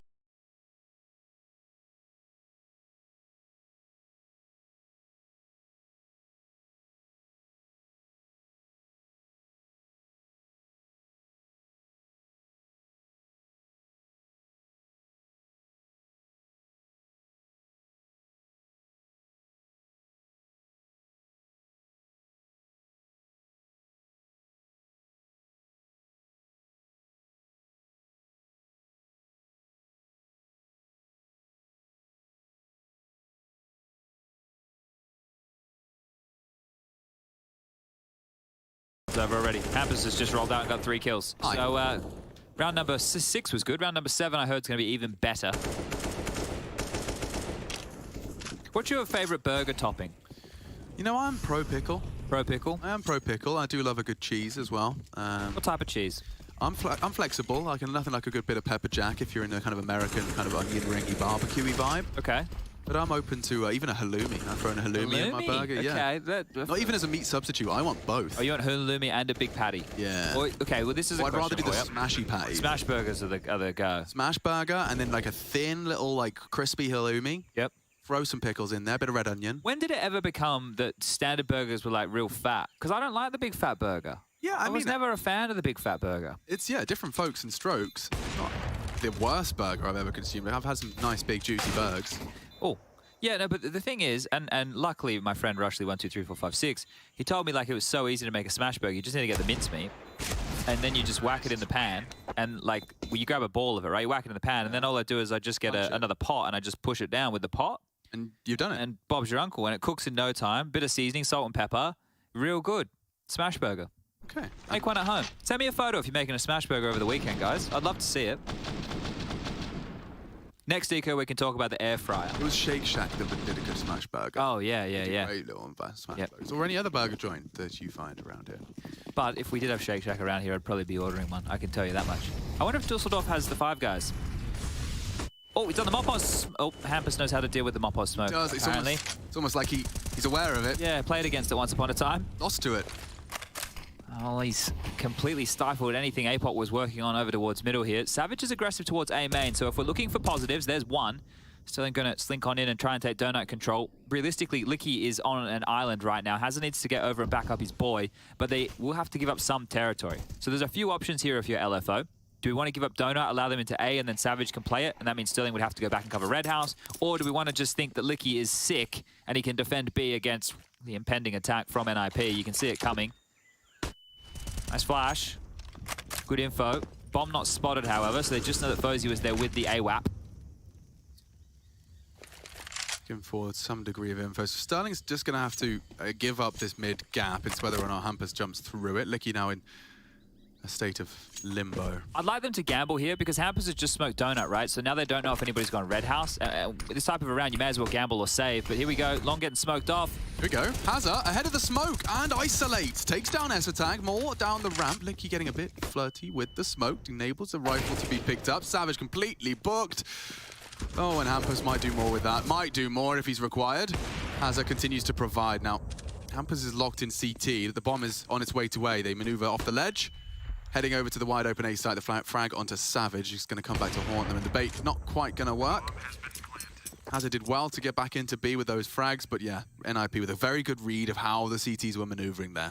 6-1 right now. I think Hazard will do his best to save this. Maybe go try and scoop up one of the AKs that fell over towards the B side of things. Going to throw away that AWP to make sure that it cannot be retained whatsoever, and they'll be quickly getting themselves a massive bag of rounds on the T side. This has a CT lean for sure. It's the most CT-sided map we have in the pool. That might chop and change in the near future if anybody works out the meta. Or the next step of the meta. But yeah, an air fryer, Alex, just do it. Don't even think about it. It isn't actually frying it though, is it? It's like it's a misnomer. Well, isn't it like an oven? It's like, yeah, it's like one of those ones you used to get as, oh, actually, the AWP did drop off. So not good tidying from Hampus. But I thought, yeah, I don't know. I think it's like those little easy bake ovens. Yeah, pretty much. Good. But it's so much quicker than an oven because it's smaller and more condensed. Yeah, it looks so convenient. You just chop something, throw it in, and just walk away. Yeah, I'm down for that. Yeah, it's really. It doesn't have the same faff about it as an oven. There's no real preheating necessary. Just whack it in, away you go. You got some fries in the bloody freezer. You whack them in. Oh, and Hazard, with his saved M4, is going to have to be a real hero here. Everyone else has just got themselves a sidearm of choice. And Beanie making his way to join the pack, and he just gets a lot of free roam. Lick, just on the jiggle. Nothing was there, and as he returns, and it's the same for Hazard. Yeah, that is a nasty state of affairs. 2 openings for NIP, and here comes number 3. Yep, there it is. You're calling it well here. I think if you give up that mid control the way that you do of LFO, right, they're not contesting. I understand why it was a lighter buy scenario there. But that cave player can almost immediately be swung from both sides, right? Because normally it would just be B lane, you'd be running up, you'd be hearing the steps coming, but Hampus is jumping up over Tetris, coming up over the ledge, and then they can double swing and take 2 more isolated duels, right? Hampus gets to focus on the right-hand side of cave, and then your player coming up from B lane gets to focus on the left-hand side. Whereas normally, you know, you're kind of hoping they haven't made it to the left-hand side yet, or you have to use some util on one side or the other. So once they're getting that mid control for almost free, it does make their pressure to B lane easier. And that's why we talk about mid and the B lane being some of the most key components on this map of Ancient. But it is just Savage now. A timeout would be good at this point. I think right. if you're LFO on Ancient, just give yourself another chance, because after they took the timeouts previously on Overpass, they were able to start converting a couple, but there it is, Fozy with one more in the round. And, well, yeah, you know the drill, everybody. The max loss bonus well and truly in play here. There's going to be plenty of money. Now, we saw Savage operate with a double AWP yesterday, and I mentioned a timeout. You see it immediately called on in. So there you have it, 7-1. That's after a pistol, the force by loss, and then, well, 7 consecutive rounds. Yeah, it's bleak just because I know how that T-side looked and felt. This was where I thought we'd get to see a competitive scoreline created, or the potential for it. But at this point, yeah, running out of opportunities. NIP a single round to win out the half, and this was how Licky went down, and Chad already has broken it down. You normally have to work a little harder to gain that much control in that part of the map, but all he wanted to do was have a jiggle. And the rest fell into place. Fozy's just been posted up on that boost, and it stops you getting the info ramp, at least not without some util. Oh, they're going to biff mid here, I think. That's going to be a smoke to stop Licky supporting lane. Rez going to be just holding the ramp push, and the rest going through the motions in mid. I like this over towards A main again. So Savage is aggressive, and he actually has help of Sterling with the AWP to just make sure he can be embedded deep within main. This is going to make them a bit more flexible here, but while they've taken this space, Apox left mid, Hampus is leading the charge here, the leader of the pack. They're following him like the mother duck in towards Donut. Esatag's going to get a bit of a rude surprise, isn't he? And that's the bomb coming towards A Hall. So if Savage can pull this off, Sterling's going to bail him out. Oh, they got past, they've got past, they've got past. Just as he looked away, and he's not ready for this. Now they're so damn close. Wide swing, how quick does it react? Enough. And not the second. Savage awakens, Esatag finds him, and that is a nasty way to feel the A site slipping away. That was done so silently, there was no tells, and you're sitting there going, why did Esatag turn around? Well, because the position that Sterling was playing, he was susceptible to the other side. There's no way you'd sit and hold that angle for that long. Right, absolutely no way, without considering the fact that they could be peeking for the other angle. So Esatag piecing the puzzle together, finds the necessary kill onto Savage, and Savage doesn't want to swing in case somebody comes out late, so they drop another one here, and half has been won out by the Swedes. Good stuff. This is for topping the group, everybody. So there is a lot on the line here, right? If I was hazarding a guess as to how the team talk went over there, I'd say it was probably a case of just reminding them what's at stake. Like, hey, lads, you know, I know you've lost Overpass. I'd really rather we don't linger on it, and really rather we focus on the objective that is guaranteed quarterfinal. And what's exciting is, now, look, I'm going to make some assumptions here, but let's assume that the G2 that we get later today, right, that G2 with Alexi B playing can show what they were over in Katowice and not what they've been here at this event so far.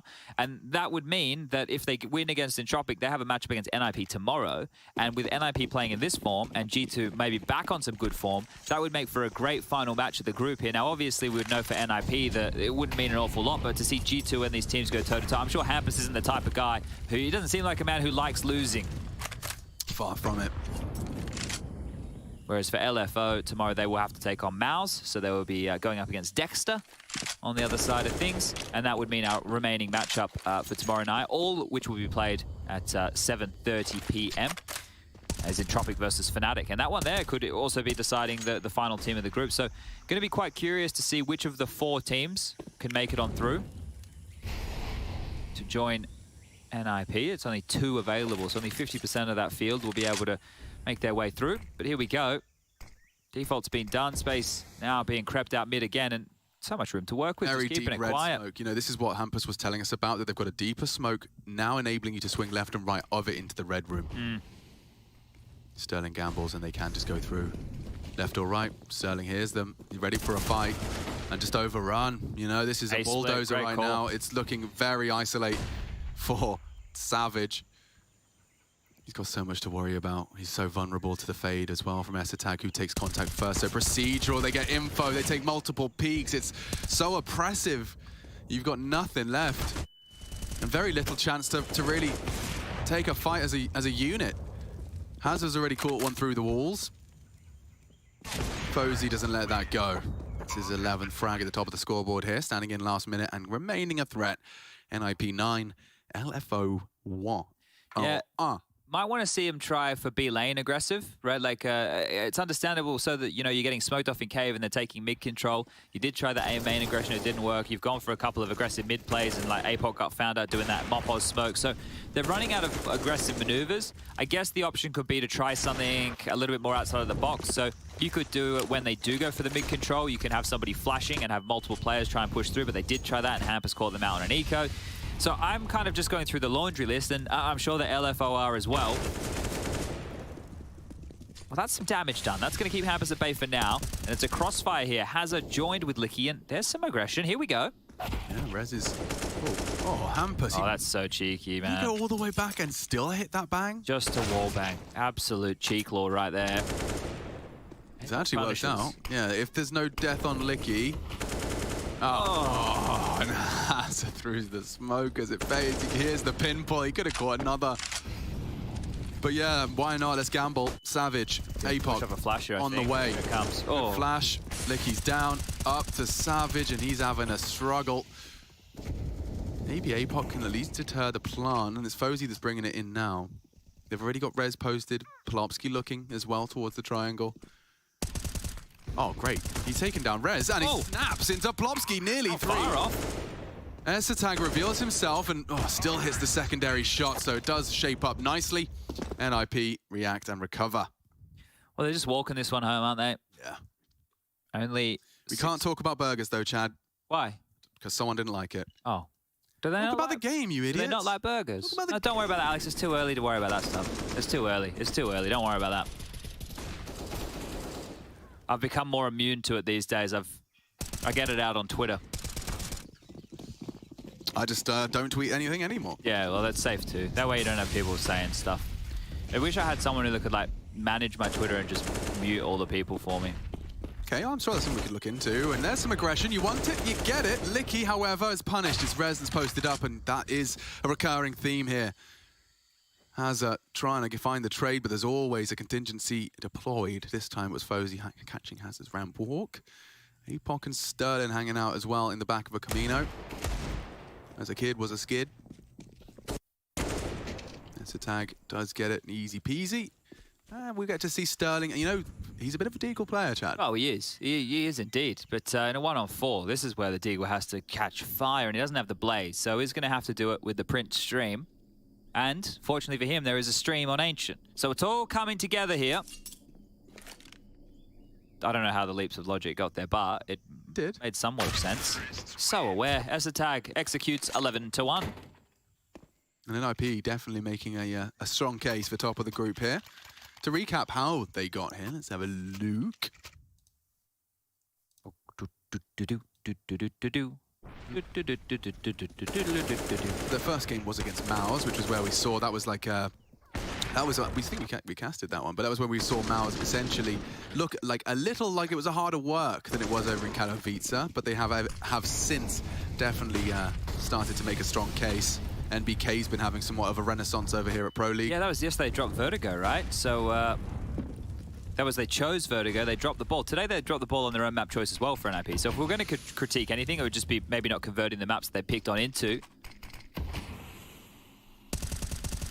Sterling's opened up the account in this round, though, so there's something a little bit different. A kill that hasn't come with immediate exchange or loss of life. And uh-oh, through the smoke, they try and poke their head, taking a little bit of a cheeky angle there was Hampus, and Hazard was ready for it. There's another on the fade.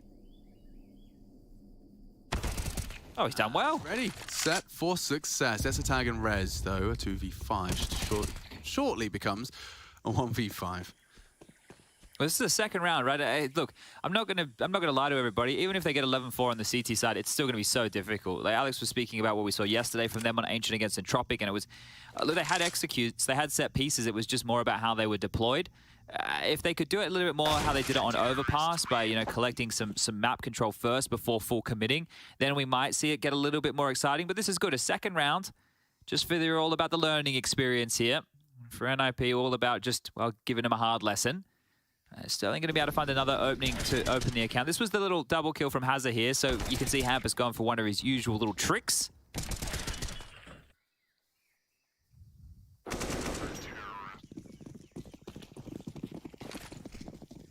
Round 14, we will see an AWP on either side. See what the call is out of the gate. Oh, Hampus straight just burning through. He wants to apply this pressure and nearly walks into Licky's domain. Apoc is actually going for a bit of a presence of his own. And oh, he may have been spotted. Made in a good position. Apoc, Licky, fill the feed. It's only Plopsky. He's being wall banged down to 20 as well. I think that's Hazard that connects through the board. Savage has got a potent position, but this attack could threaten. Savage, oh, could have just parked the bus there. We say wide, he didn't need to go for that type of a peak, and now starting to get more numbers, drop pressure on B. Fozy will go down. Map's the oyster right now of NIP. Yeah, it's up to Sterling. He does need to get one here, otherwise that bomb goes down. Good find, it was the healthier of the two. Only Plopsky, and he's there, gone and dealt with. Looking for Org, find their third, but as you said, yeah, even 11-4 does not remedy what's up next. It was good, like that wallbang from Licky, right? That's something that Rain does a lot of, right? Where they pepper on through, and it was something when the changes happened to this map, because we obviously spent a lot of time playing Ancient, you couldn't spam through that wood for so long, but then when they did make the change, it's now paper thin. So with the Silence M4 as well, the traces make it harder, you can spam on through, and you need to know your angles, right? It's not just super simple, but you definitely need to know your angles of where you need to put that crosshair. I like that move, that's quite standard play though that you would see on a map like Ancient once you get mid control, the Mopo smoke paying off this time round. And yeah, look, for confidence sake, 3 consecutive rounds would be nice. The pistol was the only other round that LFO have had in this, that they lost 11 in a row. So then to get out of this half with 4 consecutive, okay, can at least hold their head high over some momentum. And here we go, NIP have enough for this final round of play. What's the uppercut maneuver going to be? Top mid smoke landing one more time. Flashes 2. No commit behind this. Haven't seen them go for anything too A-heavy as a set piece without the mid control, and Hampus was held at bay there by some good utility. And an interesting setup. You can see this tucked in behind the tall box and with Sterling to bait them in. So this could go swimmingly right now for LFO. Is Plopsky just going to throw another mid-smoke as it fades? Oh, no, okay. Donut, maybe. Roll away from way downtown. He smokes off the A side of Donut. Sterling, though, is there with Savage, and the bait and switch is perfect. Savage, don't let him slip. Gets one. Fozy punishes. Sterling known and slaps the jump. Down and out is the rival Orpa, but this one still looks scary. Plopsky caught in the open. And now Hampus, yeah, taxed and tapped away. They will find the 11-4. Late stage, a little bit of a revival from the CTs. They get the bookend rounds. We've got the pistol and 3 on the trot to close out the half. Third map continues. NIP looking to top the group, and only 5 rounds away.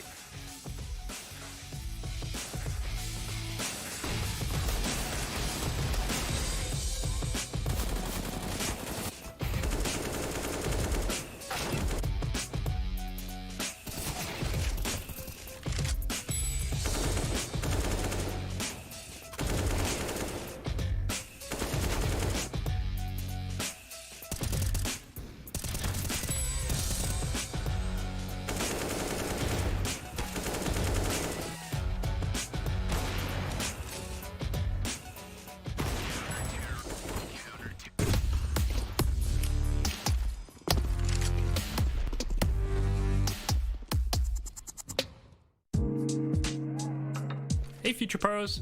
Locking down mid as a CT can put you in a good spot in a round of Ancient. So let's check out the smoke incendiary combo that the Chad Sponge Birchall likes to throw. Get into the middle of the doorway just before the stairs. Aim to the vines at the extended leafy bit and throw your smoke. Then quickly position your crosshair at the tip of this leaf and walk forward and throw the incendiary instantly. These nades will surely make the T's mad and make them hopefully respect the util. If you want to change it up, you can also throw your incendiary at the same smoke lineup for a deep coverage of the elbow area. Good luck holding mid and make sure to throw your nades fast.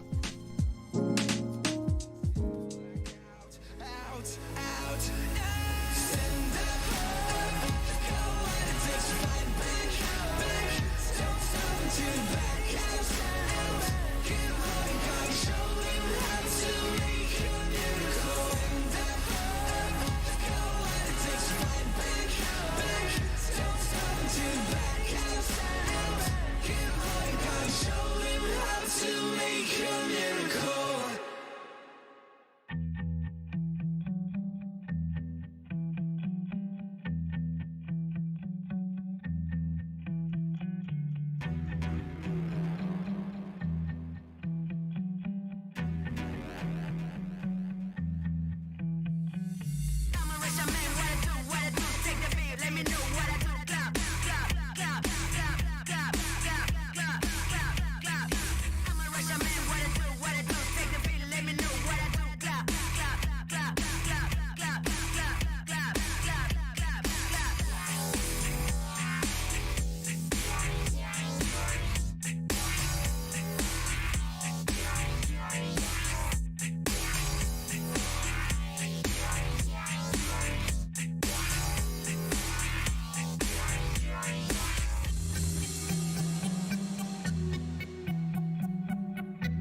All right, ladies and gentlemen, one final half. It's a whole lot of fun. Good vibrations between the two of them in the halftime. Good chats been had. It looks like Hampus is actually going to try out Hazard's crosshair. Interesting. Okay. A little bit of a trade.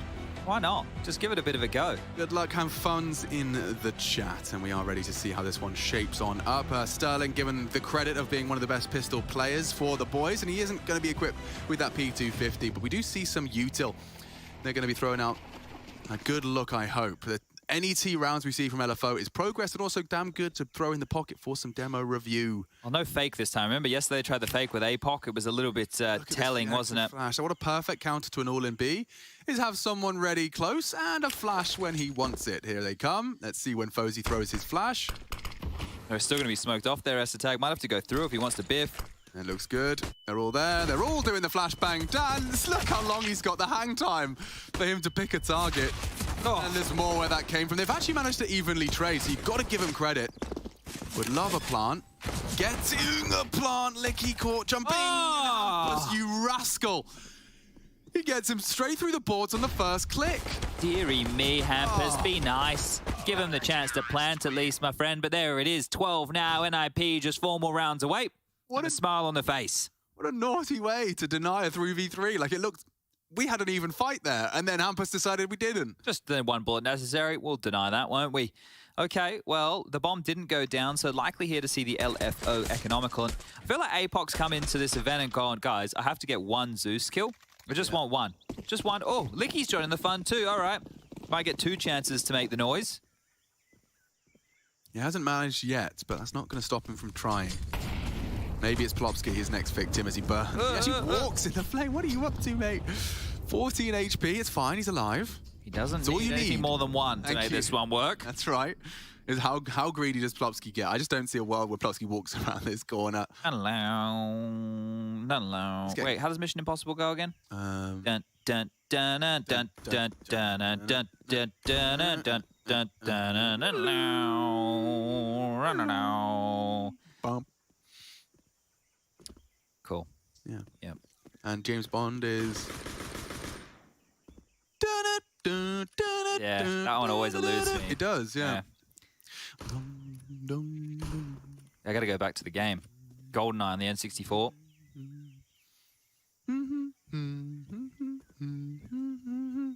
This has been fun. Yeah, it has been. I like what it's pretty cool. No one's moving. No one's moving. They don't need to. Wait, here they come. Here they come. Here they... Please give util. Can I have some?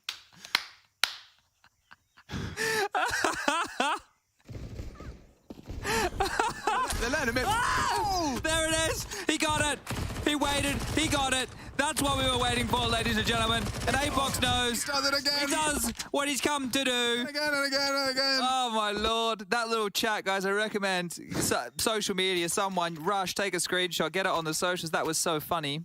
Please give it after, what was it, a 60-second timeout? Oliver Twist. Please, sir, can I have your util? Oh. Just drop it on the floor. He did get his MP9, did get his Zeus kill. Everyone wins. Still no bomb plant, those poor souls. This time it was Tag just holding his MP9 sideways. You can see they're pretty good spirited, you know. Missed Molly there on the deep one to contain middle from the Ninjas, but all good in the hood. APOC hasn't pressed the issue, but pressing the issue is Hampus. Look at him. Look how far he is. Minute 37. Hello. Please, Mr. Hampus. Please. Oh, he'll get on out of town, but that's so much pressure applied early that it's a cheeky maneuver, but it's a Hampus maneuver. Yeah, and you know that's probably going to mean Savage and APOC stand there for 45 seconds waiting for him to do it again. And meanwhile, Hampus is probably going to do a bit of a Yakinda. He'll show himself in donut, then he'll run around to B, then he'll come back to A main. Oh, look at this. Is he going to play in front of the donut? I guess it's one way to find an off angle. Yeah, okay, Hampus. To be fair, like it's not like it's like commonly flashed, right? Because if you're super deep in, it's really hard to flash those angles. It's more often smoked. So, I'm not going to lie, I don't hate it. Oh, he's got confirmation. Well, they beamed it, did they? No, it landed properly. Good smoke. And, perfect sense from Hampus. Pulls the trigger as Hazard walks on in, regardless of the obscured view. And Red Room's going to be theirs. At the bare minimum, they'll have 1 there. APOC makes sure that they know. We have to try and split A here through Donut with Savage coming main. That's it. But that Molly's... Oh, the Molly, it went in the smoke. Oh, that's actually a perfect way to try and open up onto the site. Res, however, is a problem. APOC relieves that stress. Oh, Plopsky's so quick. So quick, so quick. It's an open to Donut plant too. Oh, yeah, well, this could be another sad way to lose Sterling. Bomb's gone down, though. Savage in the temple with health. APOC already contributed a double if they can just count on Savage for this spray on a tight little line. He does manage it. And now into the site comes Essetag with the MP9. Savage can try and survive. He gets the info. They know where they both are. Long range on the MP9. Problems for Savage. He gets his reload. He gets run down. Essetag's been having a field day with that SMG. 18 and counting for the Dane. Having fun here on Ancient as 14 is secure. Alex, you can see currently what I've decided to do here. It's very machine-esque, actually. I want to get down, but I'm scared. Oh, do you want me to stabilize? I might just stand here until the game's over. Okay, I'm just gonna tweet a picture with no context. Okay, now 14-4. Reads the score. On the door. It all seems to make sense, doesn't it? But yeah, Hampus there with a little bit too early on the molly. I think he felt the threat was coming. Good trading on the way in. But yeah, this flank from Plopsky here that you can see at 15 seconds remaining on the clock was there just in time to take the planter out of the equation. Bomb goes down, the money is there, the buy back through, but it's Sterling on a scout. The rest of them are going to be on AKs and Galils. But here he is, Hampus, the menace, the doctor. And the clinic is in session. One, done, and more, apparently. Look at this, the re-peek after you're expecting him to just disappear. Farming, absolutely farming. Plopsky's still got some bullets and throwing some in the right place. Savage takes a beating. The spam is so cheeky. Like, it can do shred. It can just shred. Oh, underhand. Yeah, that'll work nicely. Doesn't necessarily stop damage inflicted. Essetag did some damage. We've got a Plopsy's going to spam him here, I reckon. Yeah, they could very well succumb to this wall bang. They are taking some cube control. APOC just gets around the corner in time. Savage is responsible for the plant and he's getting it down. That's lovely from Sterling. And yeah, the frags come through. The individuals deliver. And we will see LFO take a nice little fifth. I like calling that cube. Yeah, at the back, because we tried to do Donut as cube, but we'll go with Donut. But cube feels nice. Cube control as opposed to like long control, because long and short, like the cube, that's nice. It feels good. It's nice to say. This is after Hampus started very annoyingly with multiple kills. A good little maneuver here with the underhand molly and APOC ready for the alley-oop. So that's a wombo combo, and then Sterling hitting a couple of nice ones there, making sure he can just ward off any of the NIP attack. Well, retake, as it were. But you can see they force ball into this. 3 rifles, 2 deagles. Cube. Thanks, Rush. Fuzi. Oh, we could call it like Death Cube, like the movie. Death Cube, the movie? Isn't there a movie called Death Cube? Or isn't it just called Cube? I think it's just maybe called Cube. I don't know, there's a movie, it's like a horror film. Oh, and they're all they get put in like a cube and there's like, they have to get out, but it's kind of like... There was that reality TV show I watched. Well, I saw recently that was in the 90s where they basically like tortured you and they put you on something spinning you upside down in the Arctic conditions. Got cancelled. Horrible. Yeah, it got cancelled because some guy got hypothermia, but it existed for a while. You had to answer questions while they like sprayed you with water and froze it. I hate that. Yeah, me too. Things people do it for money. Kind of thing that probably feels like LFO have experienced a similar thing here in the Counter-Strike realm. This flash might be perfect. I don't think Essetag will see it coming. Oh, doesn't matter.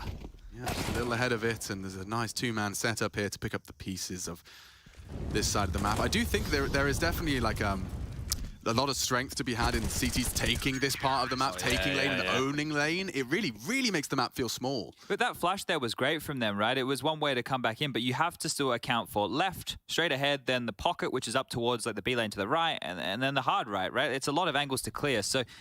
And the smoke that Hampus was telling us, and of course we've seen the Future Pros tutorial, you can just bang it off the side of the wall, even throw it from spawn, and have it up as the T's arrive. Yeah. Like that gives it a very kind of deep banana-esque feel to it. Ah, that's the smoke. Yeah, perfectly well timed, like we scripted it. But yeah, running through that, Licky has to. Need to get something done here. Just 2 Galils, a Deagle, an AK, and well, Cave Aggression. He's gone down again, his old Licky. This B lane, it's just been an onslaught, but on towards A they go. Let's go satellite radio. Rez is the only one here, but they've got 2 in Donut, actually. So once he gets his first, which he's provided, the rest of the threat can come in off the back of that. Hampus trying to be a rascal in the smoke. He's close and does Molotov the safer side of the plant. Smokes will fade and Crosshairs in the right places, Savage. Good spot. better find. He's gone 3v5 now, 3v4. Only a scout for Sterling, so trying to remain mobile. And Fozy's weapon just a little bigger, a little spicier as well. He does take a little damage. Apoc taking the bomb away from the site. NIP not going to let this one slip. And looking to top their group. 2 more kills. And we'll be top of Group A, the Ninjas in Pyjamas. Who'd have thunk it? Yeah, guaranteed as well. Like, no matter what happens in the game against G2 tomorrow, they'll be able to retain that #1 spot in the group, put them straight through in the quarterfinals for the playoffs. It goes round of 12 quarterfinals, semifinals, and then the best of 5 grand final for the EPL Season 15 playoffs here. But there it is, Sterling about to step in, a warning shot. And just trying to hope that NIP gives them something, and they're getting absolutely naught. And there it goes. 16 secure NIP. It took 3, but a top of Group A. ESL Pro League, this battle will continue. It wages on. 2 more best of 3s are around the corner. We're going to be chopping and changing the crews. And you get Harry and Hugo to guide you through at the casting desk. Parla, Maui, and Alan taking over the analyst privileges a little later on in the day. But for now, we'll take a break, and we'll get the opportunity to hear from Trace, Yanko, and Cassandra.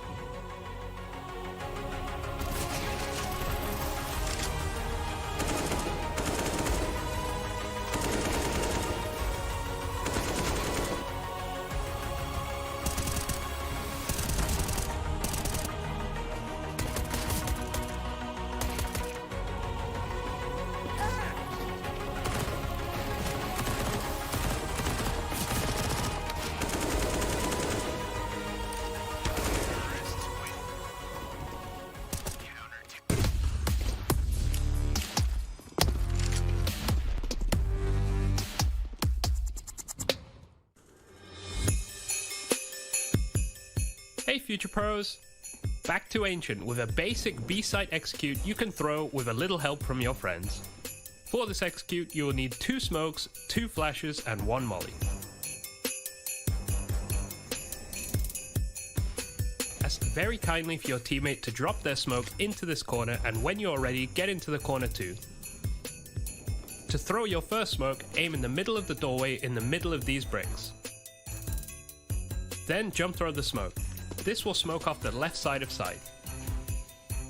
While in the same spot, aim above this wall decoration and in line with the leaf above. Then jump throw the smoke. This will smoke off the right side, but be careful as the CT could try and sneak around the edge of the smoke.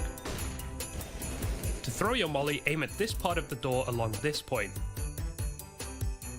Then jump throw the molly. This molly will push someone out of the cubby, which is incredibly annoying to clear. Now the smokes and molly are down, aim to this section of the door, walk forward and jump throw your flash quickly. This flash will get anyone on the site, but hopefully not your teammates pushing up long.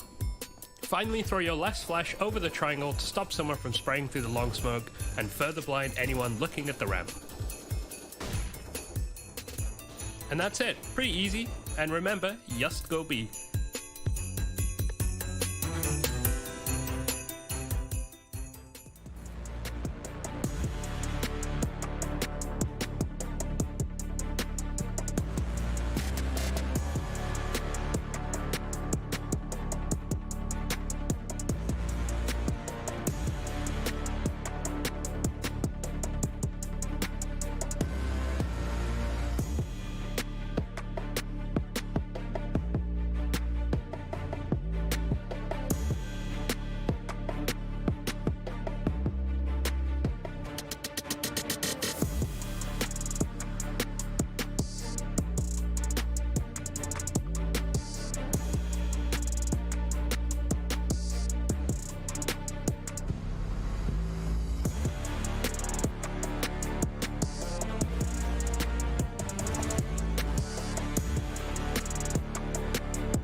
Well, there you have it. A GG has been given, and that would mean that Nip made them look a little foolish here on Ancient. Now, according to James Fowler, the tournament admin, Nip are now guaranteed first place in Group A due to having match wins over Entropic and fnatic, the only other teams that can reach 4 wins. LFO are now guaranteed to be in the bottom 3. Welcome back to Pro League.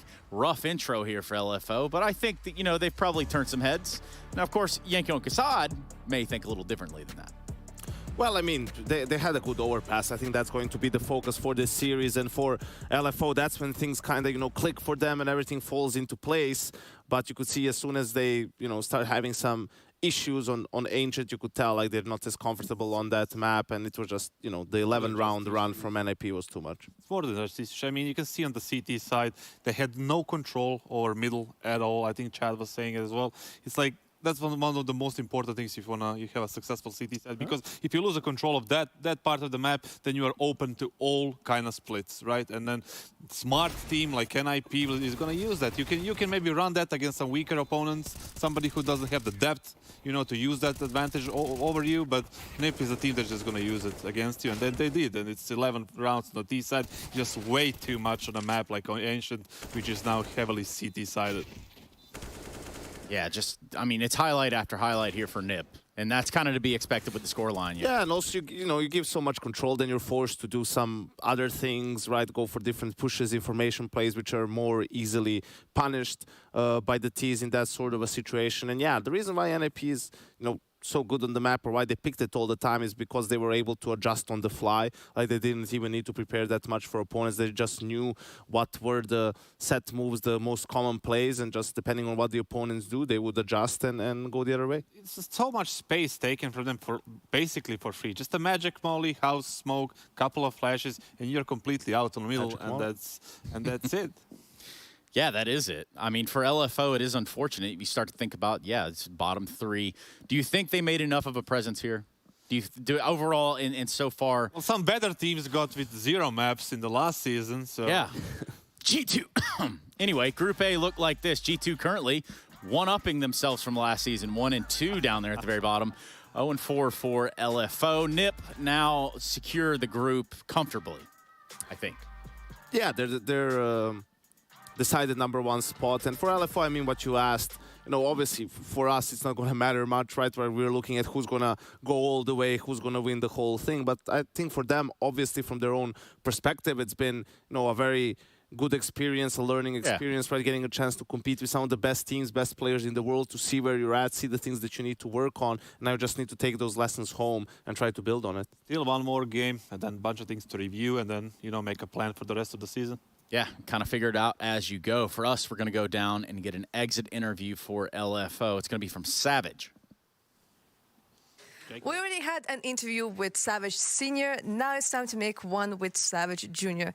Unfortunately, Savage, you lost to NIP, but you managed to get a map against them, and you won the 9th round on the 3rd map. Why do you think it was so hard for you to get this, like, to get the rounds on the city side? I think they just played super well. Obviously, they're a top level team, right? And they just convert rounds so well. They trade each other well. Their util's amazing. So I think we're going to learn a lot from that match. And I think the way they played is just superb. Obviously, they've done homework on us, and yeah, I thought we'd be going good starting CT side, as it's a super T-sided map. But you know, unfortunately, we couldn't take it. But yeah, it was so much fun. It was good taking the map. I think that gives us confidence going into the next game tomorrow against Mouse. Well, talking about Mouse, yesterday your team said that you are 100% sure that you are going to win against Mouse. How serious are you about that? I'm 100% serious. Everyone just knows in the team, it's just kind of a vibe that you get. Yeah, they have no hope, so yeah. Is it because you want to beat your fellow Dexter, fellow countryman Dexter? Yeah, we'd love to do that. I think that Mao's, our game, it just completely counters them, so they basically have no hope against us tomorrow, so yeah.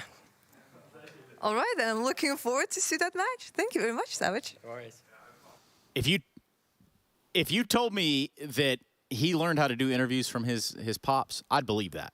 100%. And I respect it, moreover. But it seems like they're very realistic and down to earth with what's happened here, at least. Yeah, and as Kasad said, still one more game for them tomorrow. They can play spoiler for Mouse, right, potentially, and their chances to make the playoffs. And yeah, they're still, now still pretty much they open. definitely have nothing to lose, right? Like they're in the bottom three, they cannot advance into the playoffs. They can just super relax and play like, you know, the best way they can. It's the kind of the last game for them before they head into something else. And maybe, like Yanko said, they can spoil the plans of Mouse, but I don't think it will happen at all. Mouse is the best team in the world. Okay, you're still riding that wave, are you? Optimistic as always. Go ahead and walk right on off the set with that one, Kasad. That's a mic dropper. That's what we're going to do at least. Drop our mics in GTFO. That's right, we're getting out of here just before we get into the next matches. Looking at Fnatic Mouse, little G2 and Tropic to close the day out. And that's right, Alexi B, or second.